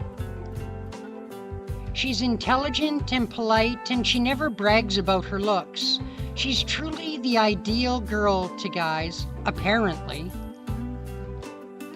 Which is why the male students treat her like an idol. Exactly. Surgery can be life-ending in some cases. That's why I agree with your decision that if you have a kid, to not let them have any surgeries. At least not until they're 18 and are able to make their own decisions about that. But Tosaka is just too good, and she's become unattainable. The guys all say the only people who can talk to Tosaka are Izai and the teachers. Well, okay, I'm also a guy, and I'm including myself in the list of her admirers. Tosaka is looking at us annoyed. I guess rumors are true that Izai and Tosaka don't get along. 悪い。頼んだのはこっちなのに、エミヤに任せっきりにしてしまった。許せ。Whoa, Izai's pretty gutsy talking to me and completely ignoring Tosaka like that. Don't worry about it. So what's next? There's not much time. ああ、次は昇格室だ。前から調子が悪かったそうなんだが、この度ついに天寿を全うされた。If it's dead, I won't be able to fix it. It might be better to buy a new one. そうなんだが、一応見てくれると助かる。俺から見れば臨終だが、お前から見れば仮病かもしれん。You think so? Well, let me take a look then. There's only about 30 minutes until homeroom starts. I'll need to hurry and fix it or I'll run out of time. I head to the audio-visual room, but I realize completely ignoring Tosaka would be rude. I turn to face her since she's been standing there this whole time. You're here early, Tosaka. I blurt out the first thing that comes to mind and then follow Izai. ギリギリ間に合ったか。すまんなエミヤ。また苦労をかけた。頼み事をした上に遅刻させては友人失格だ。Don't sweat it. It won't be a problem if I'm late. Where it might be an issue if you were late. もっともだ。いや、間に合ってよかった。Izai exhales a sigh of relief and heads to his desk. It's exactly 8 o'clock. 5 minutes after the bell for homeroom rings, Fujine will enter the classroom. Whoa! My breathing is labored since I ran from the audio-visual room. I take a deep breath before I take my seat. 朝から騒がしいねエミヤ。部活を辞めてから何をしてるかと思えば竜道の太鼓持ち。僕には関係ないけどさ、うちの評判を落とすようなことはしないでよね君。なんていうか節操ないからさ。 Hey Shinji, could you be less of a dick? Standing in front of my desk is Shinji Mato. He's been a friend of mine since middle school. It is sad that Gen Z has lost the seems to have no self-love. It really is too bad. His last name is Mato, and he's Sakura's older brother. He's 1 year older than her. Yo, things at the Kyoto Club going well, Shinji? 当然だろ。部外者に話してもしょうがないけど、目立ちたがり屋が一人減ったんで平和になったんだ。次の大会だっていいところまで行くさ。 Is that so? I guess Mitsuzuri's working really hard. はあ、何見当違いなこと言ってんの。弓道部が記録を伸ばしてるのは僕がいるからに決まってるじゃんか。エミはさ、とっくに部外者なんだから、知ったような口を叩くと恥をかくよ。 Okay, I'll keep that in mind. Besides, I'm not involved with the club, so I won't really concern myself with it. I put my bag on my desk and pull the chair back. 何それ。僕の弓道部には興味がないってこと？ I'm not saying that, just that I'm not involved and all. I'm not part of the club anymore, so it's not right for me to just drop into the dojo. Yes, absolutely. Blue-haired butthead needs to go in the worm pit.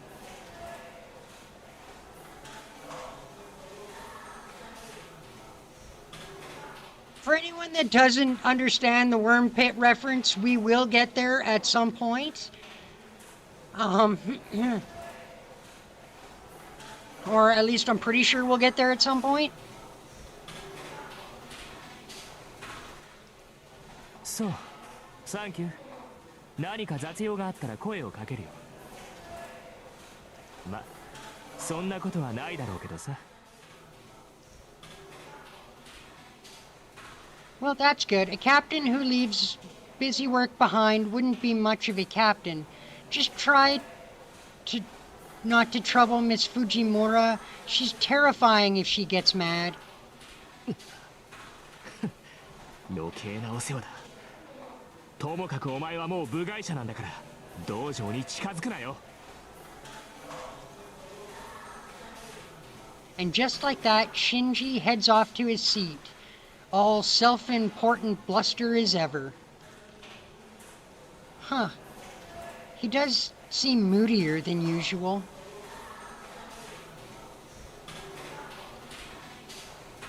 Oh, damn. 自分からエミヤを追い出しておいて。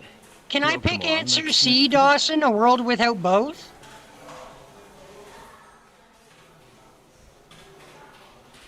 Oh, Isa, were you there this whole time? なんだとはなんだ。気を利かして聞き耳を立てていた友人に向かって、なんと冷淡な男だお前は。Huh? What does concern have to do with it? I haven't done anything worth worrying about. たわけ、心配もするわ。エミヤはカッとなりやすいからな。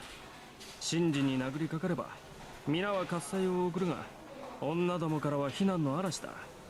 友人をそんな微妙な立場に置くのはよろしくない。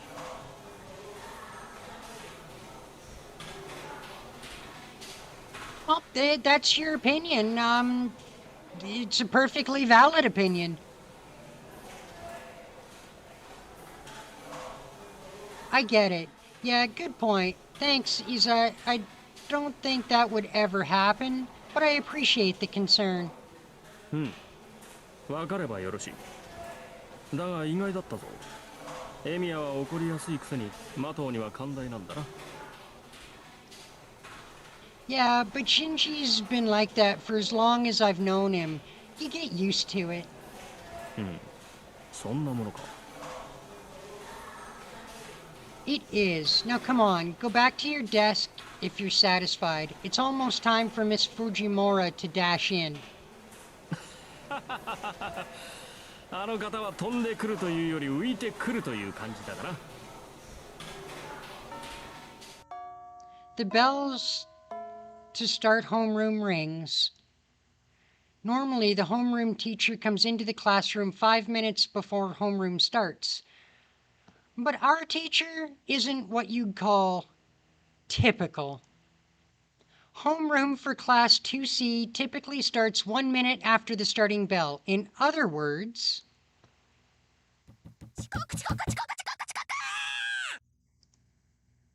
Homeroom starts with the sounds of Fujine's shouts and hurried footsteps.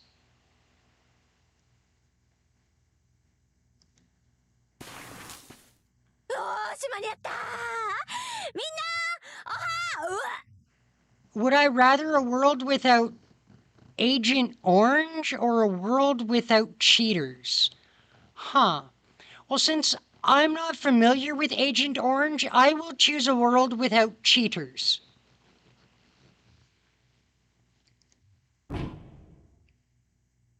Gonk. Fujine tumbles, and I hear some kind of unnatural sound. Contrary to the hectic sounds of a few seconds earlier, the classroom is now dead silent. The mood shifts sharply. It's no wonder Fujine is called a human roller coaster. Who are my fave characters in Fate? Are you talking like all of the Fate franchise or just Fate Stay Night Dawson? Because that makes a huge difference.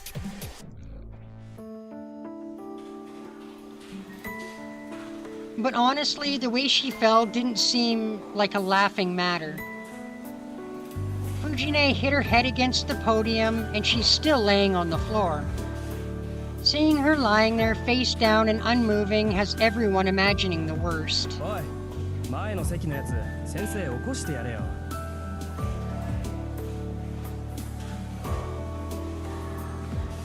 Okay, so in all of the Fate franchise? Oh boy. My fave character.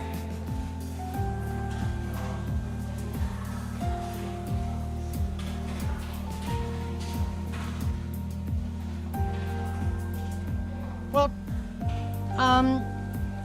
for safety reasons, I'm going to say that my top favorite Fate character in like all the franchise, except for safety reasons, is Morgan Le Fay, but only because my wife will kill me if I said otherwise.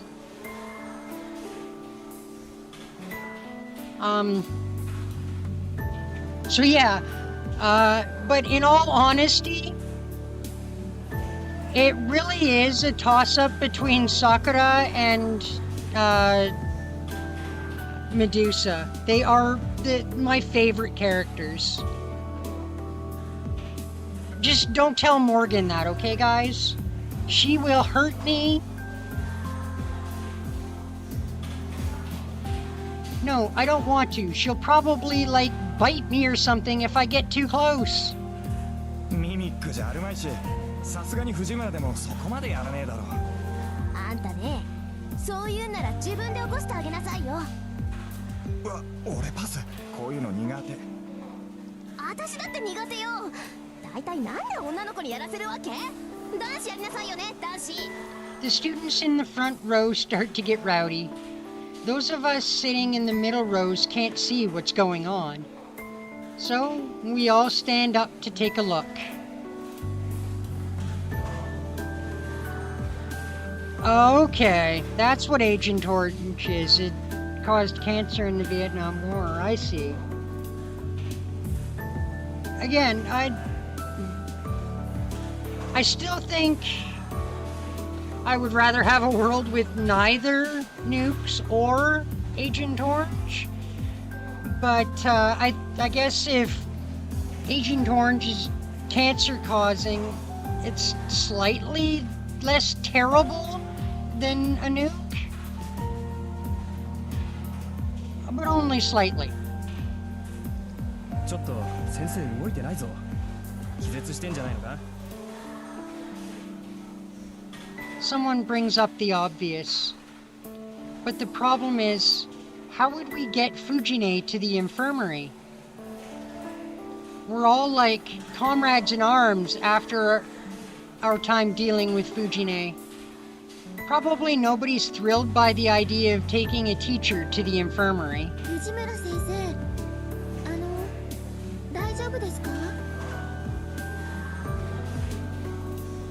A brave girl approaches. Fujine isn't moving. The class grows more concerned. まずいって今の転び方。こう頭から直角に教団に突っ込んだじゃないか。あれで無傷だったら藤村無敵っぽいって。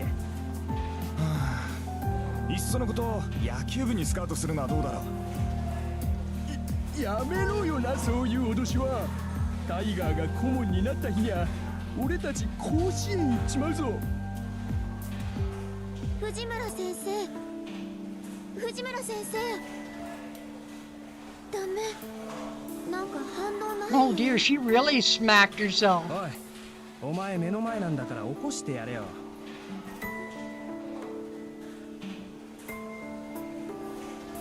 Oh, you think I'd love Madoka Magica?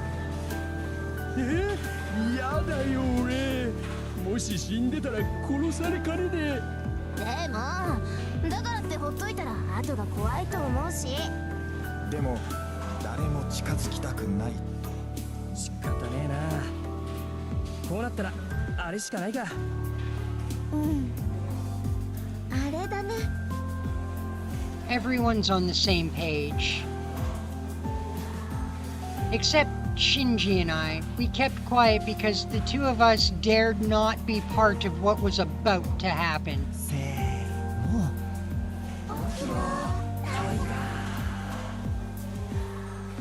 Wow. You people, this entire class has a friggin' death wish. It comes out as a whisper, even with so many students speaking in unison. The word tiger is especially inaudible.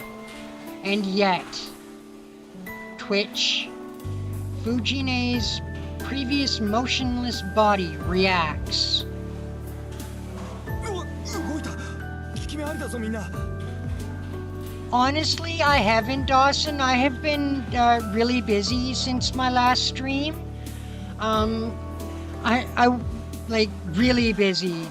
I do have a full-time paying job, and on top of doing the videos and the streaming, I also have some cosplay stuff that I've been doing.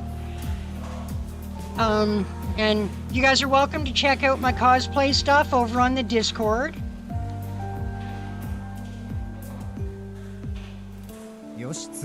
Whoa, she moved. This might be working, everyone. Keep going. It's the punishment of the tiger.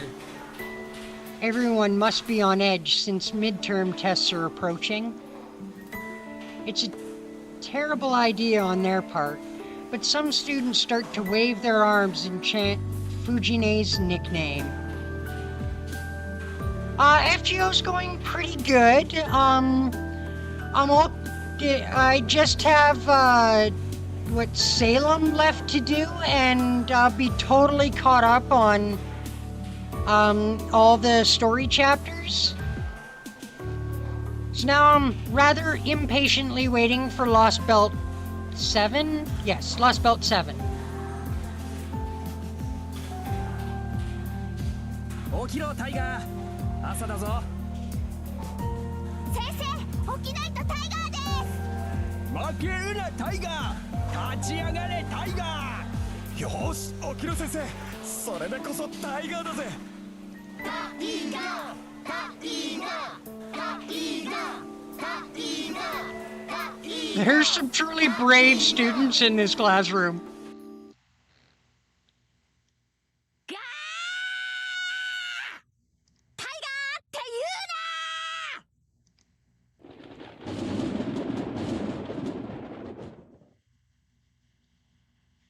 Like a sudden bolt of lightning striking, Fujine stands valiantly as if the fall had hardly scratched her.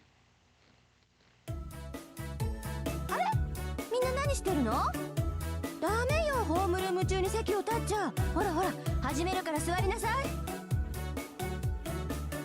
Honestly, I'm not entirely sure Taiga even noticed she porked her head off the podium. Fujine, back to her normal self, stands at the podium.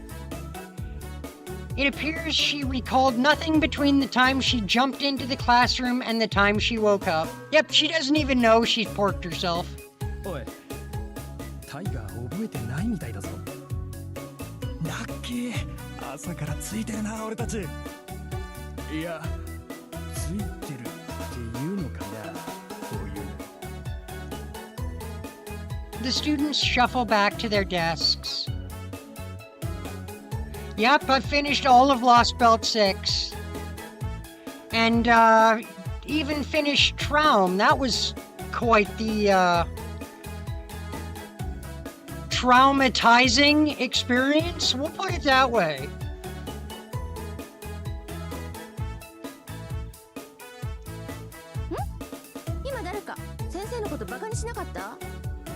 For the first time since starting the, second arc of FGO, for the while doing Traum for the first time, I actually felt bad for Koinskaya.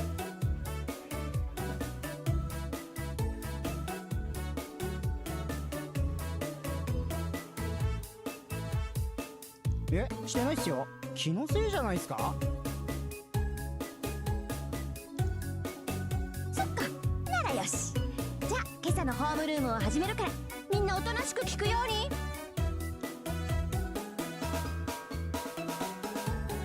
Fujine casually starts homeroom. She always goes on a digression between announcements, so it goes slowly. そういうわけだから、みんなも下校時刻を守るように。門限は6時だから、部活の子たちも長居しちゃダメよ。6時って言ったらすぐじゃんか。タイガ先生、それって運動系は免除されないの？されません。それと後藤くん、先生のことは藤村先生って言わなくちゃダメなんだから、次に名前で呼んだら怒るからね。はーい、以後注意します。Goto sits back down. He doesn't seem particularly remorseful.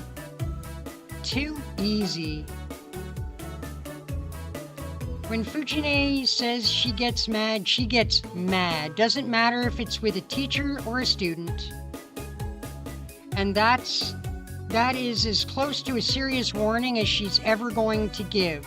But Goto doesn't realize it. それじゃあ今日のホームルームはここまで。みんな3次元目の英語で会おうね。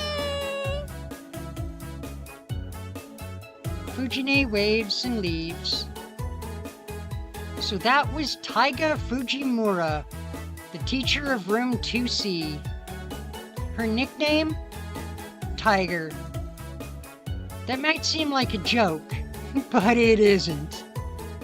She got the nickname because it sounds like her name, Taiga, but Fujine hates it.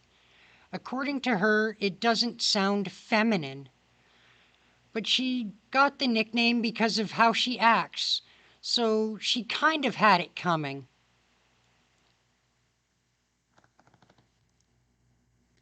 What kind of figures do I go for?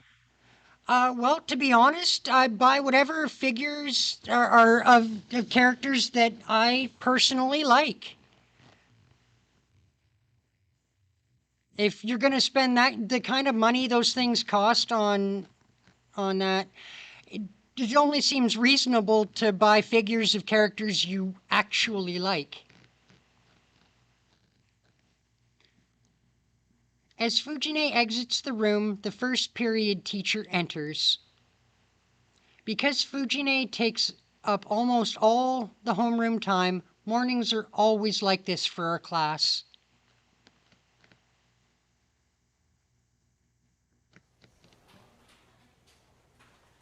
And so another day of classes ends.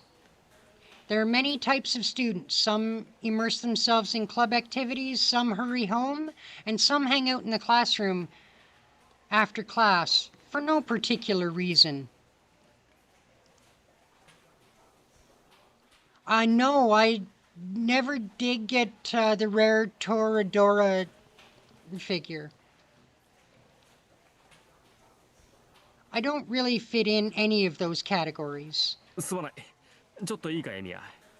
今朝の続きなんだが、今日は時間あるか？ Well, it's not like I don't have any plans. It's not as if I don't have anything at all. The biggest reason I quit the Kudo Club in the first place was that I wanted to prioritize my part-time job. It's been 5 years since I started part-time jobs to earn money for living expenses on my own after my old man died. And when you do so many different jobs, there are some requests you just can't say no to. The most expensive figure on my shelf right now is my 32 centimeter tall figure of Gilgamesh. That one cost me just shy $200. Today is one of them. I was asked to help restock some products from the bar since they wanted as many strong helping hands as they could get. Though I'm sure I don't have to go help, the bar is likely asking everyone as an excuse to gather some folks and hang out afterwards. What figure did you spend $400 on? There are two options. I should. All right, guys. Are we helping the student council or going to our part-time job?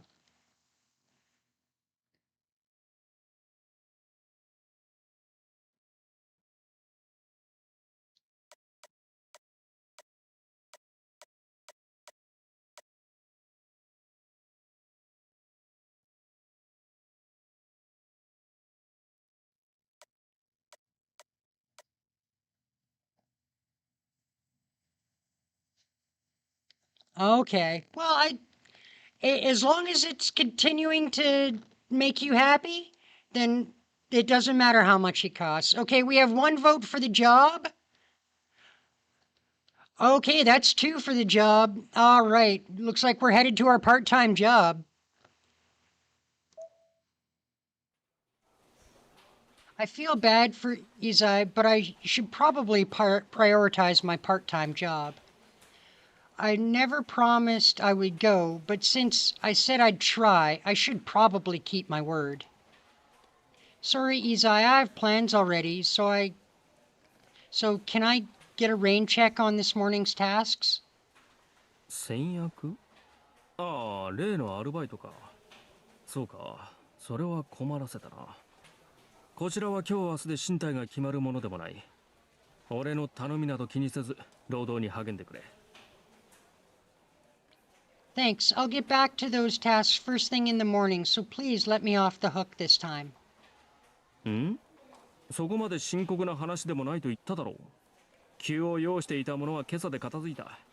残った修理品はエミヤの手が空いた時で構わんさ。If you say so, is it okay if I pick up where I left off whenever I don't have work? 一切ない。その時はまた頼りにするぞ、エミヤ。Well, I would assume you'd only buy quality figures. I mean, I do. I'm not gonna buy something cheap ass that, is gonna bust if it accidentally falls off the shelf.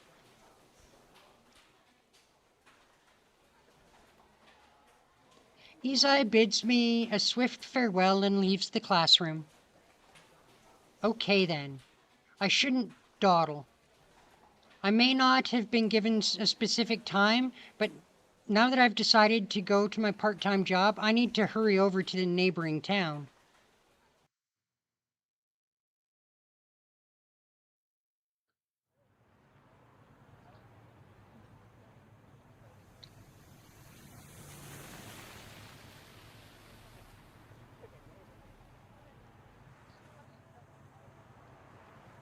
Ooh, you have a Aoko in a swimsuit figure. Nice. Bet that one cost you a decent penny.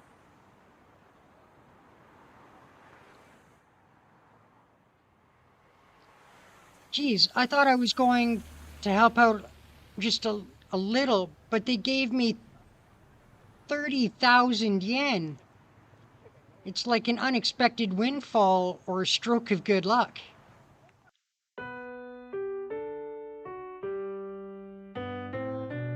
Copenhagen, where I work today, is like a bar and supermarket that sells liquor all in one. And it takes a lot of people to restock inventory for this place. It's a job that needs at least 5 people, but the more people you have, after that makes everyone's lives easier. Yet the boss is always like, 手伝える人は手伝ってね。 he mentions it so casually to the part-time workers and seemed to think it was enough. But I'm the only one who showed up. The only people there after inventory were me, the boss, and Neko, his daughter. Nico. All hell broke バ loose. カだねあんた。そりゃ誰も来るわけないじゃん。 Nico was scolding the boss, yet I was the only fool who came, ready to be sacrificed. The two of them unenthusiastically applauded when I showed up, and then we all decided to organize the storage room as much as possible. Oh, it only cost you 100? Aw, it's not bad. And then, we somehow finished the inventory in 2 hours. 驚いたな。ヒロ君はあれかな。ブラウニーか何かかな。 The boss remarks he eats a brown cake and surveys the afternoon's work. Not exactly, I'm just used to manual labor, and I've been working here long enough to know that I know where most things go in the storeroom. I haven't working here since I was young for nothing, you know. あ、そっか。あれ、シロ君ってもう5年だっけ？ Something like that. You were one of the only places that hired me soon after my old man died. いやね、まあ、僕も年を取るわけだ。 Well, you only have 18 figures?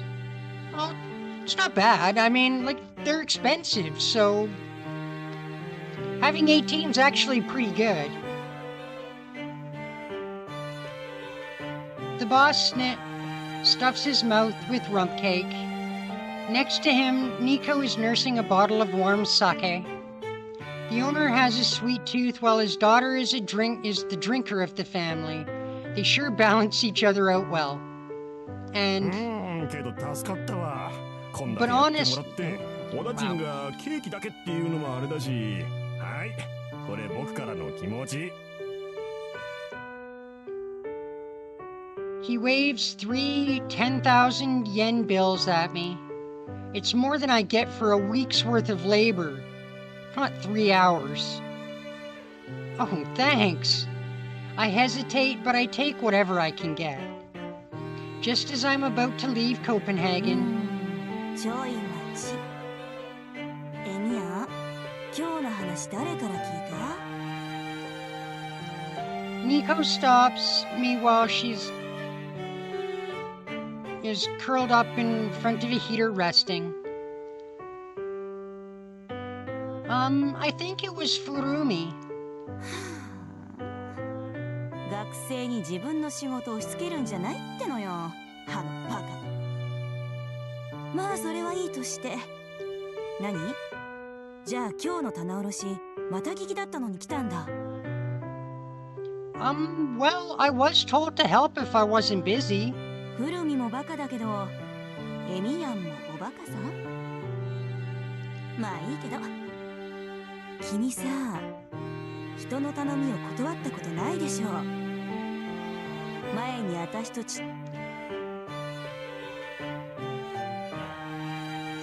What did I just do?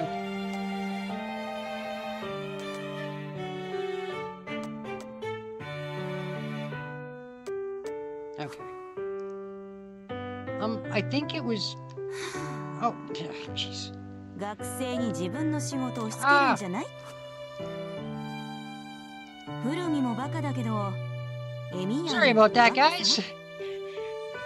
まあいいけど、君さ、人の頼みを断ったことないでしょ。 Mainly collect Tsukihime and 前に Higurashi 私と父が風邪で寝 figures? 込んだ時も店番して And くれ bunny たし。 figures, okay.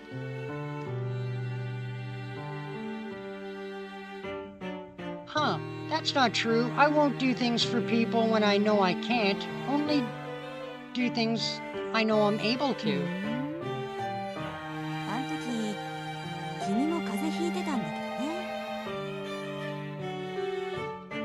まあいいけど、私が何を言いたいかっていうとですね、エミヤンはいいやつでちょっとバカで、その Miko あたり makes 私は circles with 心 her 配なの fingers in the で、 air as she downs her sake. ちょっとは顔出せやこらと伝えておいてほしいのです。 She seems to think I'm a dragonfly or something. Okay. So just tell Fujine that. そう。じゃあね。あんまし頑張りすぎんなよ、少年。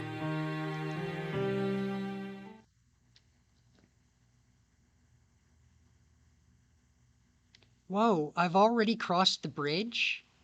I managed to walk back from the neighboring Shinto to Miyama without realizing it? I walk through the still, darkened town. It's about 7:30.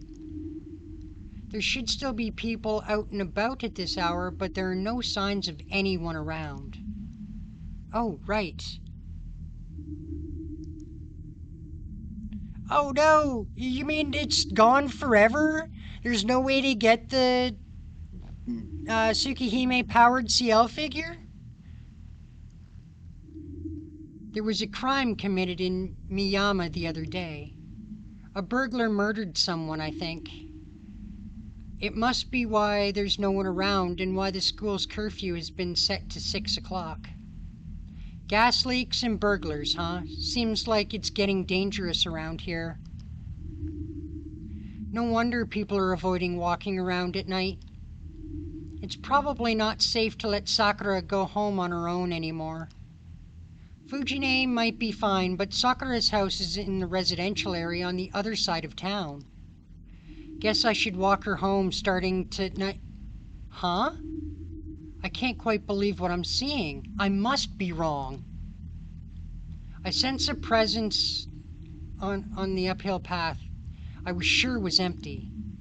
Whoever it is, they're standing still and looking to be peering down at me.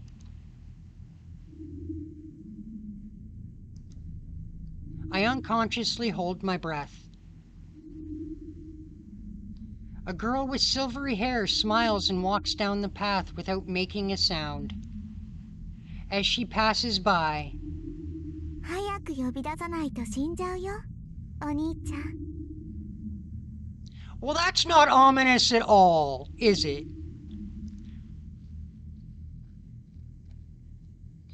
What she says makes no sense.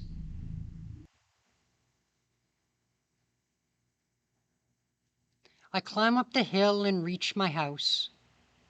The lights are already on, which means Sakura and Fujine are home.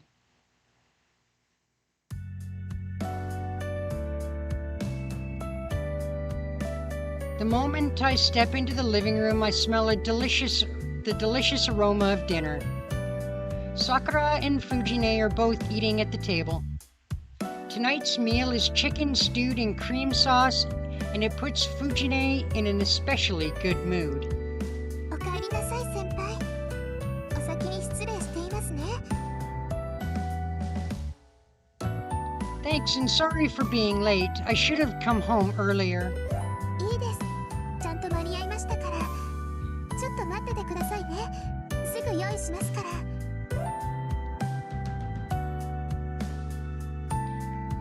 See if you can get a school uniform CL instead? Well, hopefully that works out for you. Okay, thanks. I'll go wash up, so keep an eye on Fujine to make sure she doesn't eat my portion. はい、きちんと見張っています。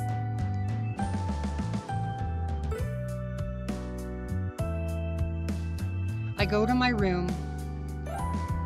It's a sparse room compared to the storehouse, but it's still decorated enough to, considering I don't have any particular hobbies. The most of them are random things Fujine just left here.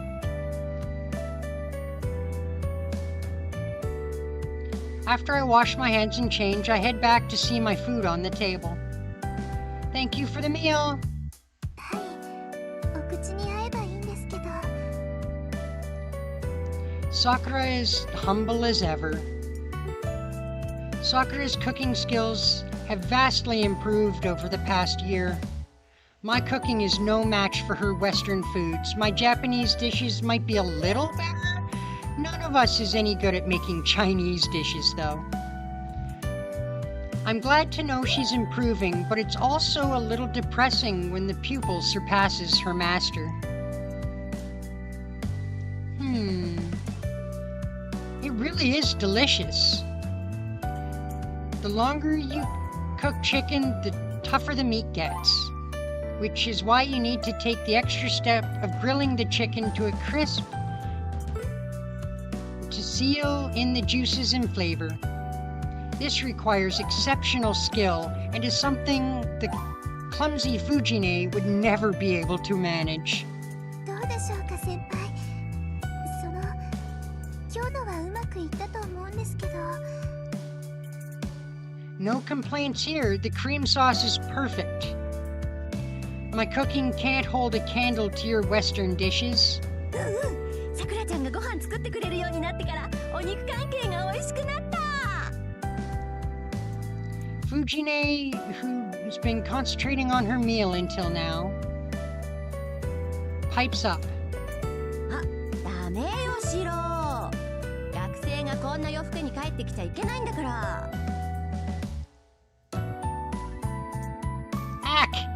She looked to be in good spirits thanks to Sakura's meal, but the moment she sees my face, her mood turns sour. もうまた誰かの手伝いをしてたんでしょう。それはそれでいいことだけど、こんな時ぐらいは早く帰ってきなさい。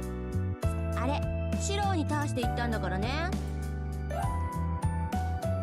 You really don't need to make homeroom announcement for something you can just tell me at home. ここで言っても聞かないもの。学校でガツンと言った方がシロには効果的なんだもん。 Oh, you have all of the Tsukihime figures. Nice. Except for CL. Hopefully you can find one fairly soon. 先生、それは職権乱用というか、公私混同だと思います。 それぐらいしないとシロはダメなのよ。いつも人の手伝いばっかりして損してるからさ。たまにはまっすぐ帰ってきてのんびりしててもいいじゃない、バカチン。 Huh? How are you calling it idiot? What's wrong with helping people? I'm not losing out on anything as long as someone benefits from my help. はあ、キリツグさんに似たのかな。シロがそんなんじゃお姉ちゃん心配だよ。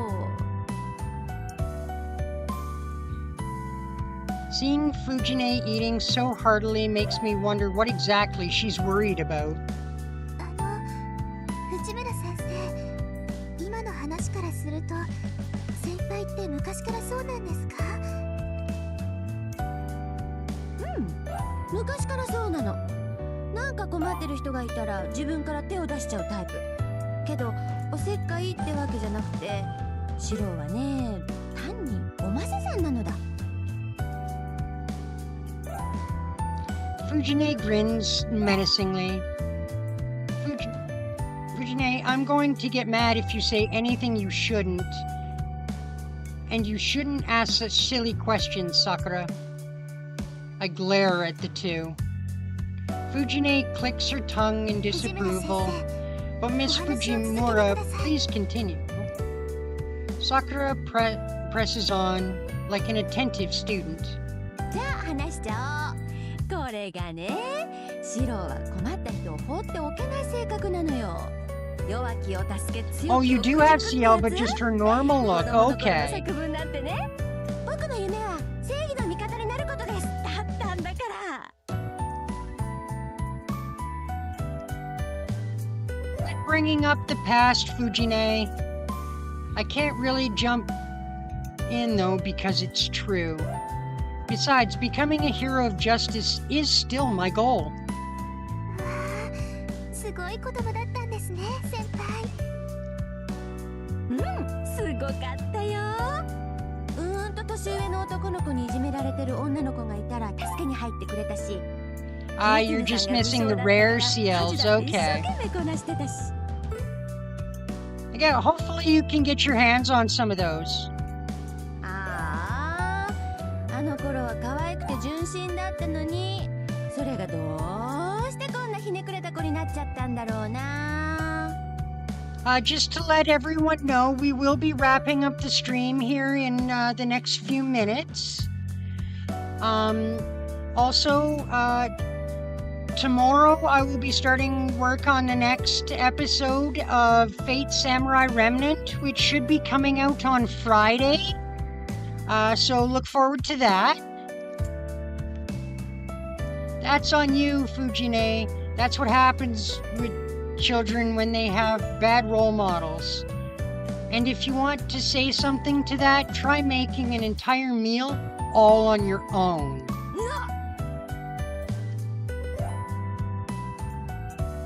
Fujine is shocked. I thought she would just lower her head and repent, but... お姉ちゃんは悲しいよ。さくらちゃん、おかわり。Then she holds her rice bowl, asking for a third helping of dinner.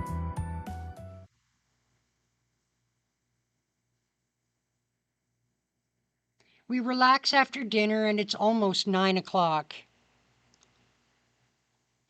Well, what should I do? There's still some time before my evening training. I guess I'll... What should we do, guys? Last decision of the stream.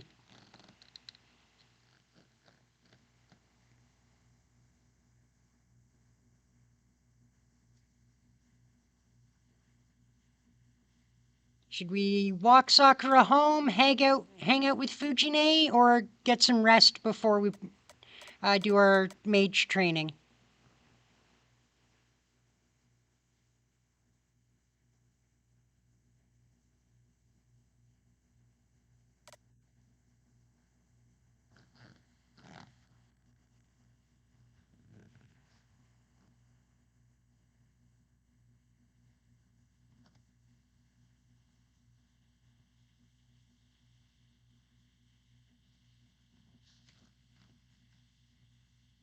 All right, so we got one vote for walking Sakura home.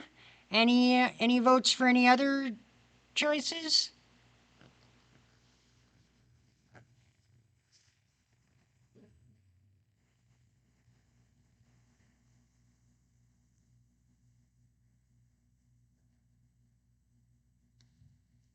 All right. Looks like we're walking Sakura home.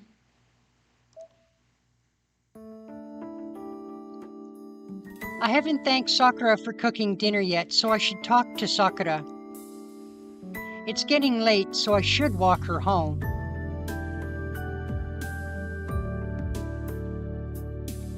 Sakura just finished cleaning up and she's in the living room getting ready to go home.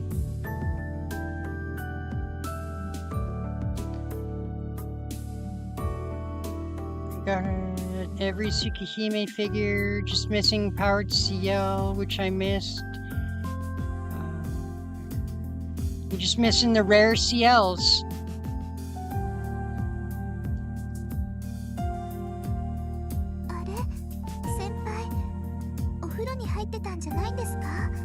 Yeah, we'll bath later. I'll take my bath later after I walk you home.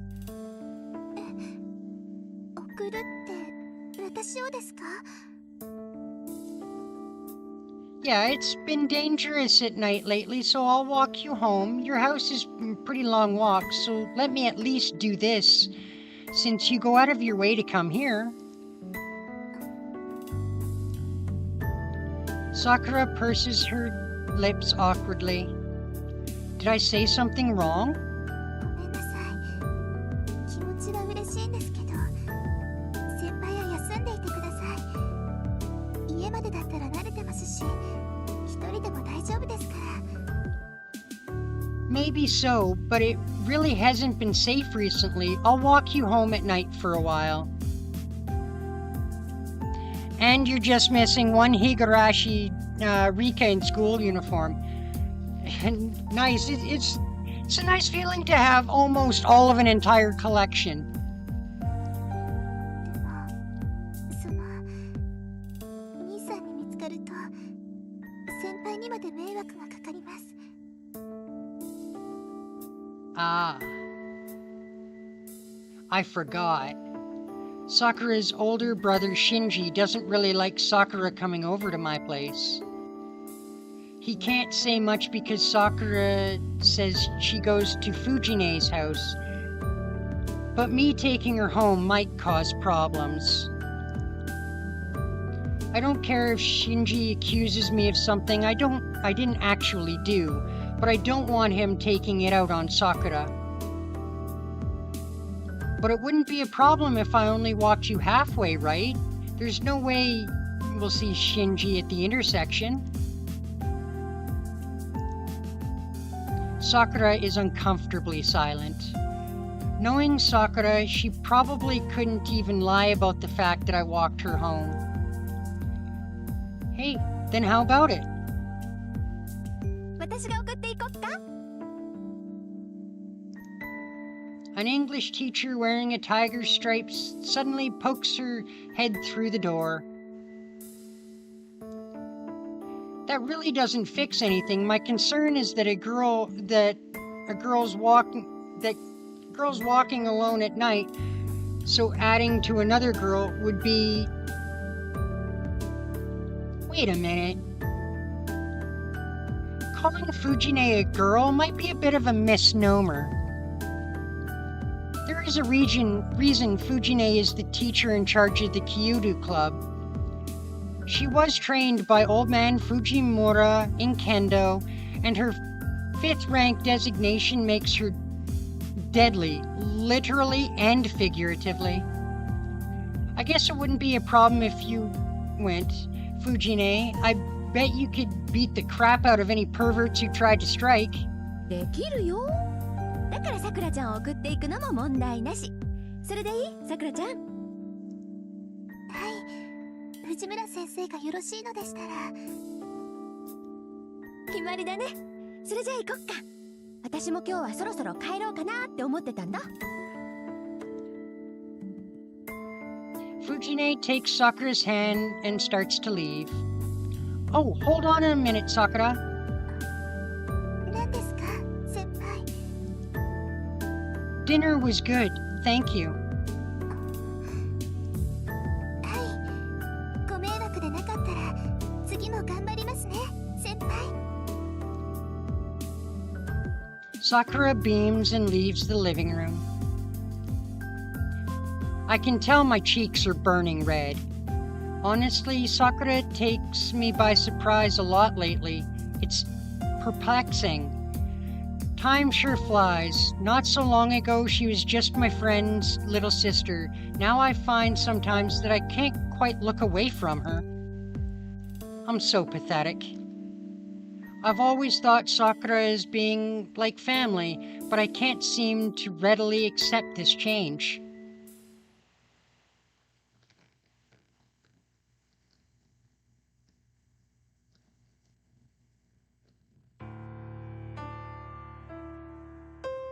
And that's how my day ends. Just before midnight, Shiro Emiya must perform the daily routine of utilizing magecraft. I cross my legs, take my position, regulate my breathing, and try to empty my mind. I ignore everything around me and turn my focus inward. Trace on. I mutter the familiar incantation as if putting myself in a spell. No, this is kind of hypnosis. With no magic crests and no magical knowledge, the incantation I mutter is really just a way to focus myself and change my body. Typically, humans do not have any lines which allow magic energy to pass through their body. To temporarily change my body to create a pseudo-version of the lines, I need enough concentration to unify my entire physical and nervous system. Magecraft is a battle with yourself. For example, I insert a burning steel rod into my backbone. The steel rod itself is the one and only magic circuit I can prepare myself. By passing this deep within my body and concentrating on my other nerves, I can finally be a mage. This is not a metaphor. And if you look closely, a series of metal rods, which cannot normally be seen or touched, pierce my backbone. 僕は魔法使いなんだ。 Kiritsugu Emiya was a mage. He was a true mage who disciplined himself in a wide variety of mystics, plumbed the deeper secrets of the world and its workings, and even performed miracles. As a young child, I admired Kiritsugu and begged him to teach me magecraft. But you can't just become a mage. You have to be born with talent and inherit a tremendous amount of knowledge. It obviously never had that inborn talent, and Kiritsugu never imparted any knowledge about magecraft to me. I was told it wasn't necessary for me, something like that. I still don't understand what he meant by that. But it didn't matter to me as a child. I always thought learning magecraft would bring me that much closer to being like Kiritsugu. Bye, Dawson! Thanks for coming out. We're wrapping up the stream pretty quick here anyway.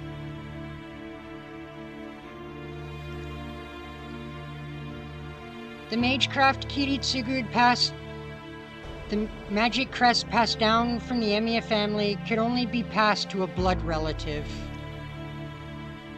A mystic crest, which is proof one is a mage, rejects any not blooded related.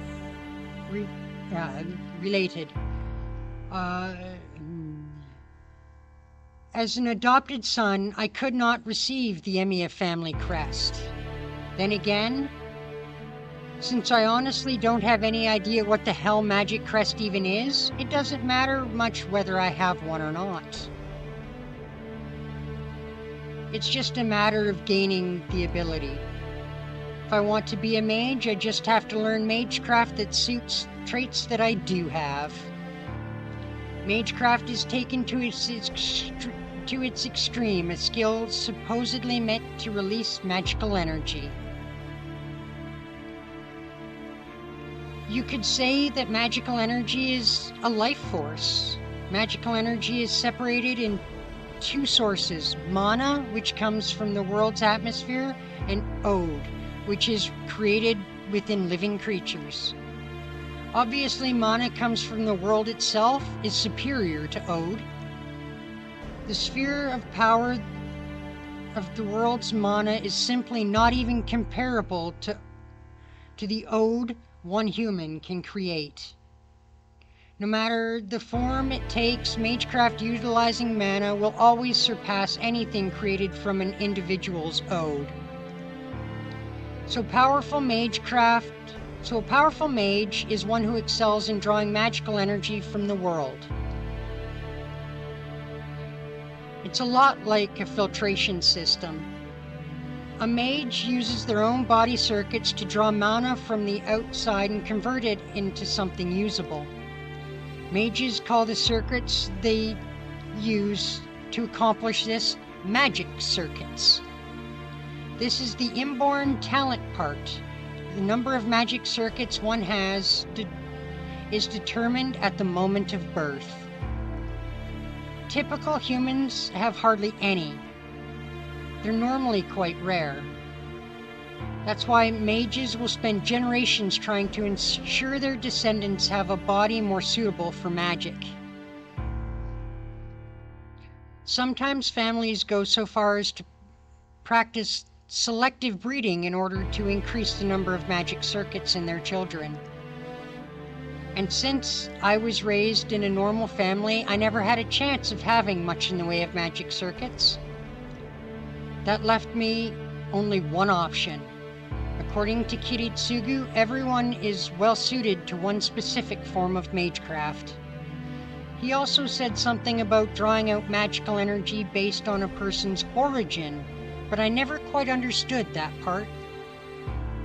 What I do understand is that even someone like me can use at least one form of magecraft. If I can do that, then maybe I can be like Kiritsugu. And that's why I've only learned this one magecraft. That was 8 years ago. After a lot of thought, Kiritsugu took me on as his disciple, though he never seemed happy about it. いいかいシロ、魔術を習うということは常識からかけ離れるということだ。死ぬ時は死ぬ、殺す時は殺す。僕たちの本質は生ではなく死だからね。魔術とは自らを滅ぼす道に他ならない。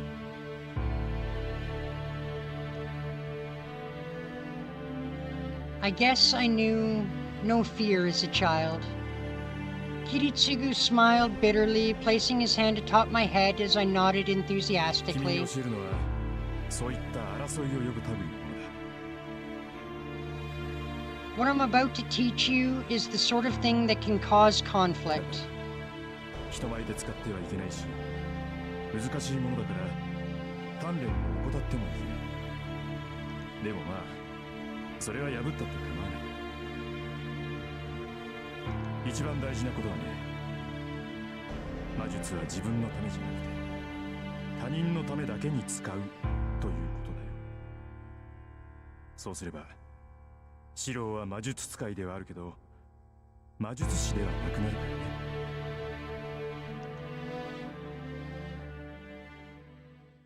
I guess Kiritsugu didn't want me to be a mage, but I didn't care about that. I admired Kiritsugu, not mages. As long as I can be the sort of person who lives to help others like Kiritsugu on that day of fire and nightmare. Nah, I got distracted. I feel the uncomfortable sensation of an iron rod in my backbone moving where it shouldn't.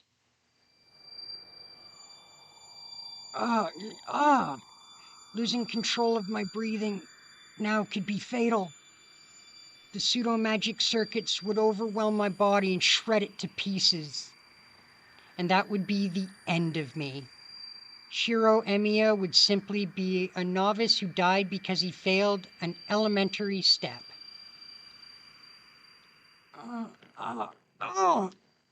I grip my teeth and try to recover my connection. After pain, like walking through a storm of needles, the iron rod finally sinks deep within my body and fuses with me. I've been working on this for a little over an hour. And after all that time, I'm finally able to create one pseudo-circuit, a circuit capable of creating magical energy using my own self. Basic structure analyze. All that's left is to allow the magical energy to flow naturally. Shiro Emiya is no mage. He is just a user of magecraft who can only create magical energy within his body and channel it into objects. And that's why I can only do one thing with this magecraft, which is composition analysis. Enhancing objects.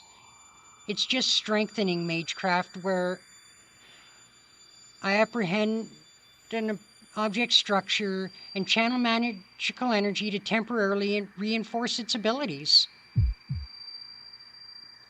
Basic structure, alter. Hold a broken iron pipe. I pass magical energy through it to execute the most basic magecraft to enhance its durability. Passing magical energy into something other than yourself is like mixing poison. My blood is a far cry from the blood of an iron pipe, forcing an entirely different sort of blood through the object may well destroy it rather than enhance it. To prevent that from happening, I need to properly understand the object structure and pass magical energy into it between the small vacant spaces. Composition, reinforce. This may be easy for a skilled mage, but since I have a hard time gathering magical energy in the first place, even a task like this is as difficult as shooting an arrow and hitting a target several hundred meters away. A typical archery target is 28 meters away. So it goes without saying how hard it would be to hit a target at 10 times that distance.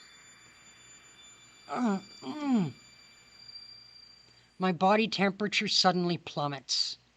The fiery pillar passing through my backbone disappears and my lungs seize in a desperate need of oxygen.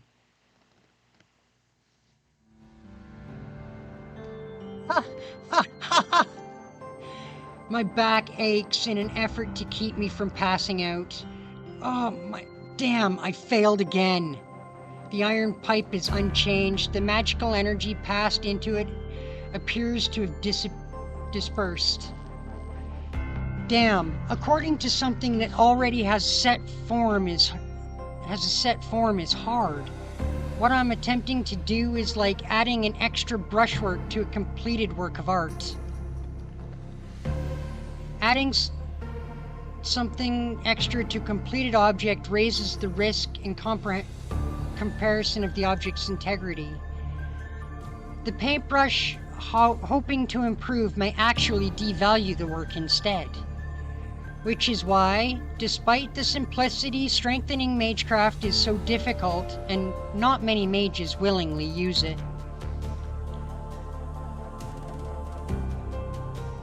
And it's not that I choose this, but it's really all I can do. It would be much easier if I could make something from shapeless clay, but substitute that, just recreate its form, and is all show and no substance, which explains all the junk around. Whenever I fail at strengthening magecraft, I try to make a substitute objects to practice and calm down, but they all end up empty. I can visualize the structure of an object and can recreate something very similar, but it's hollow and obviously doesn't function at all.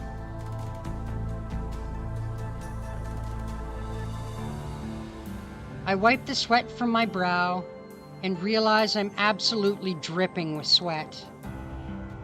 If this is as bad as it got, I should consider myself lucky. But what happened earlier was really bad. Had I taken even a second longer to recover, my internal organs would probably be mush about now. If only pushing myself to the brink of death helped me improve. There would be some hope here. But nothing comes that easily. At the same time, fear of death will stand in the way of improving my magecraft. Learning magecraft means courting death at every turn. Even rudimentary, everyday magecraft can spin wildly out of control from a single mistake, ending the caster's life. 魔術師にとって一番初めの覚悟は死を容認することだ。Kiritsugu always looked sad whenever he brought that up. Maybe it was his way of saying that he didn't want me getting into any of this. saving one person meant not saving someone else. Being a hero of justice means you need to be an extremely ethnocentric person. That was always his line. Kiritsugu always said that whenever I mentioned wanting to be like him, I still don't know what he meant by that. All I'm certain of is that I want to save people, to be a hero of justice like Kiritsugu Emiya. But I can't even manage the basics. I'm such an idiot for letting myself get distracted at the most crucial moment. It's not enough for me to just grasp the object structure visually. A skilled mage would be able to focus on the crucial area and effectively channel the magical energy. My dream is to become a hero of justice. I remember what Fujine mentioned at dinner. I never really thought of that goal as embarrassing or impossible. That Shiro Emiya will succeed Kiritsugu Emiya as has already been decided. That's why I've been doing everything I can despite how sorely I lack in experience. I don't know exactly what it means to be a hero of justice. But because I don't know, I've trained myself to be to the best of my abilities in hopes I'll be useful to somebody.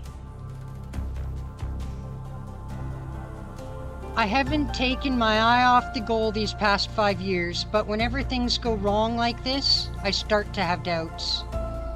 I just don't get it, old man. What the hell do I have to do to be a hero of justice? I look up at the sky through the window. It's not just about being good for someone out of the blue. Saving someone and being a hero of justice are two different things. I know that. But what do I have to do to differentiate them? I've yet to understand that crucial concept for the past 5 years.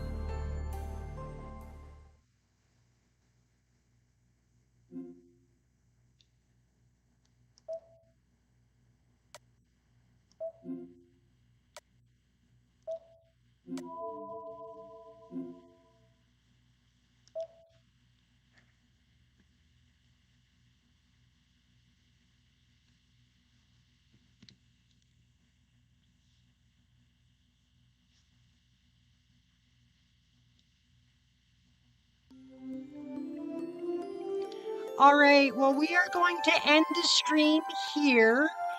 Hopefully, I'll be able to figure out when my next stream will be in the next couple of days, and I'll be posting that on my channel page, so look for that. And we will see you guys in the next stream or video, whichever comes out first. Have a great night, everyone. See you next time. Bye for now.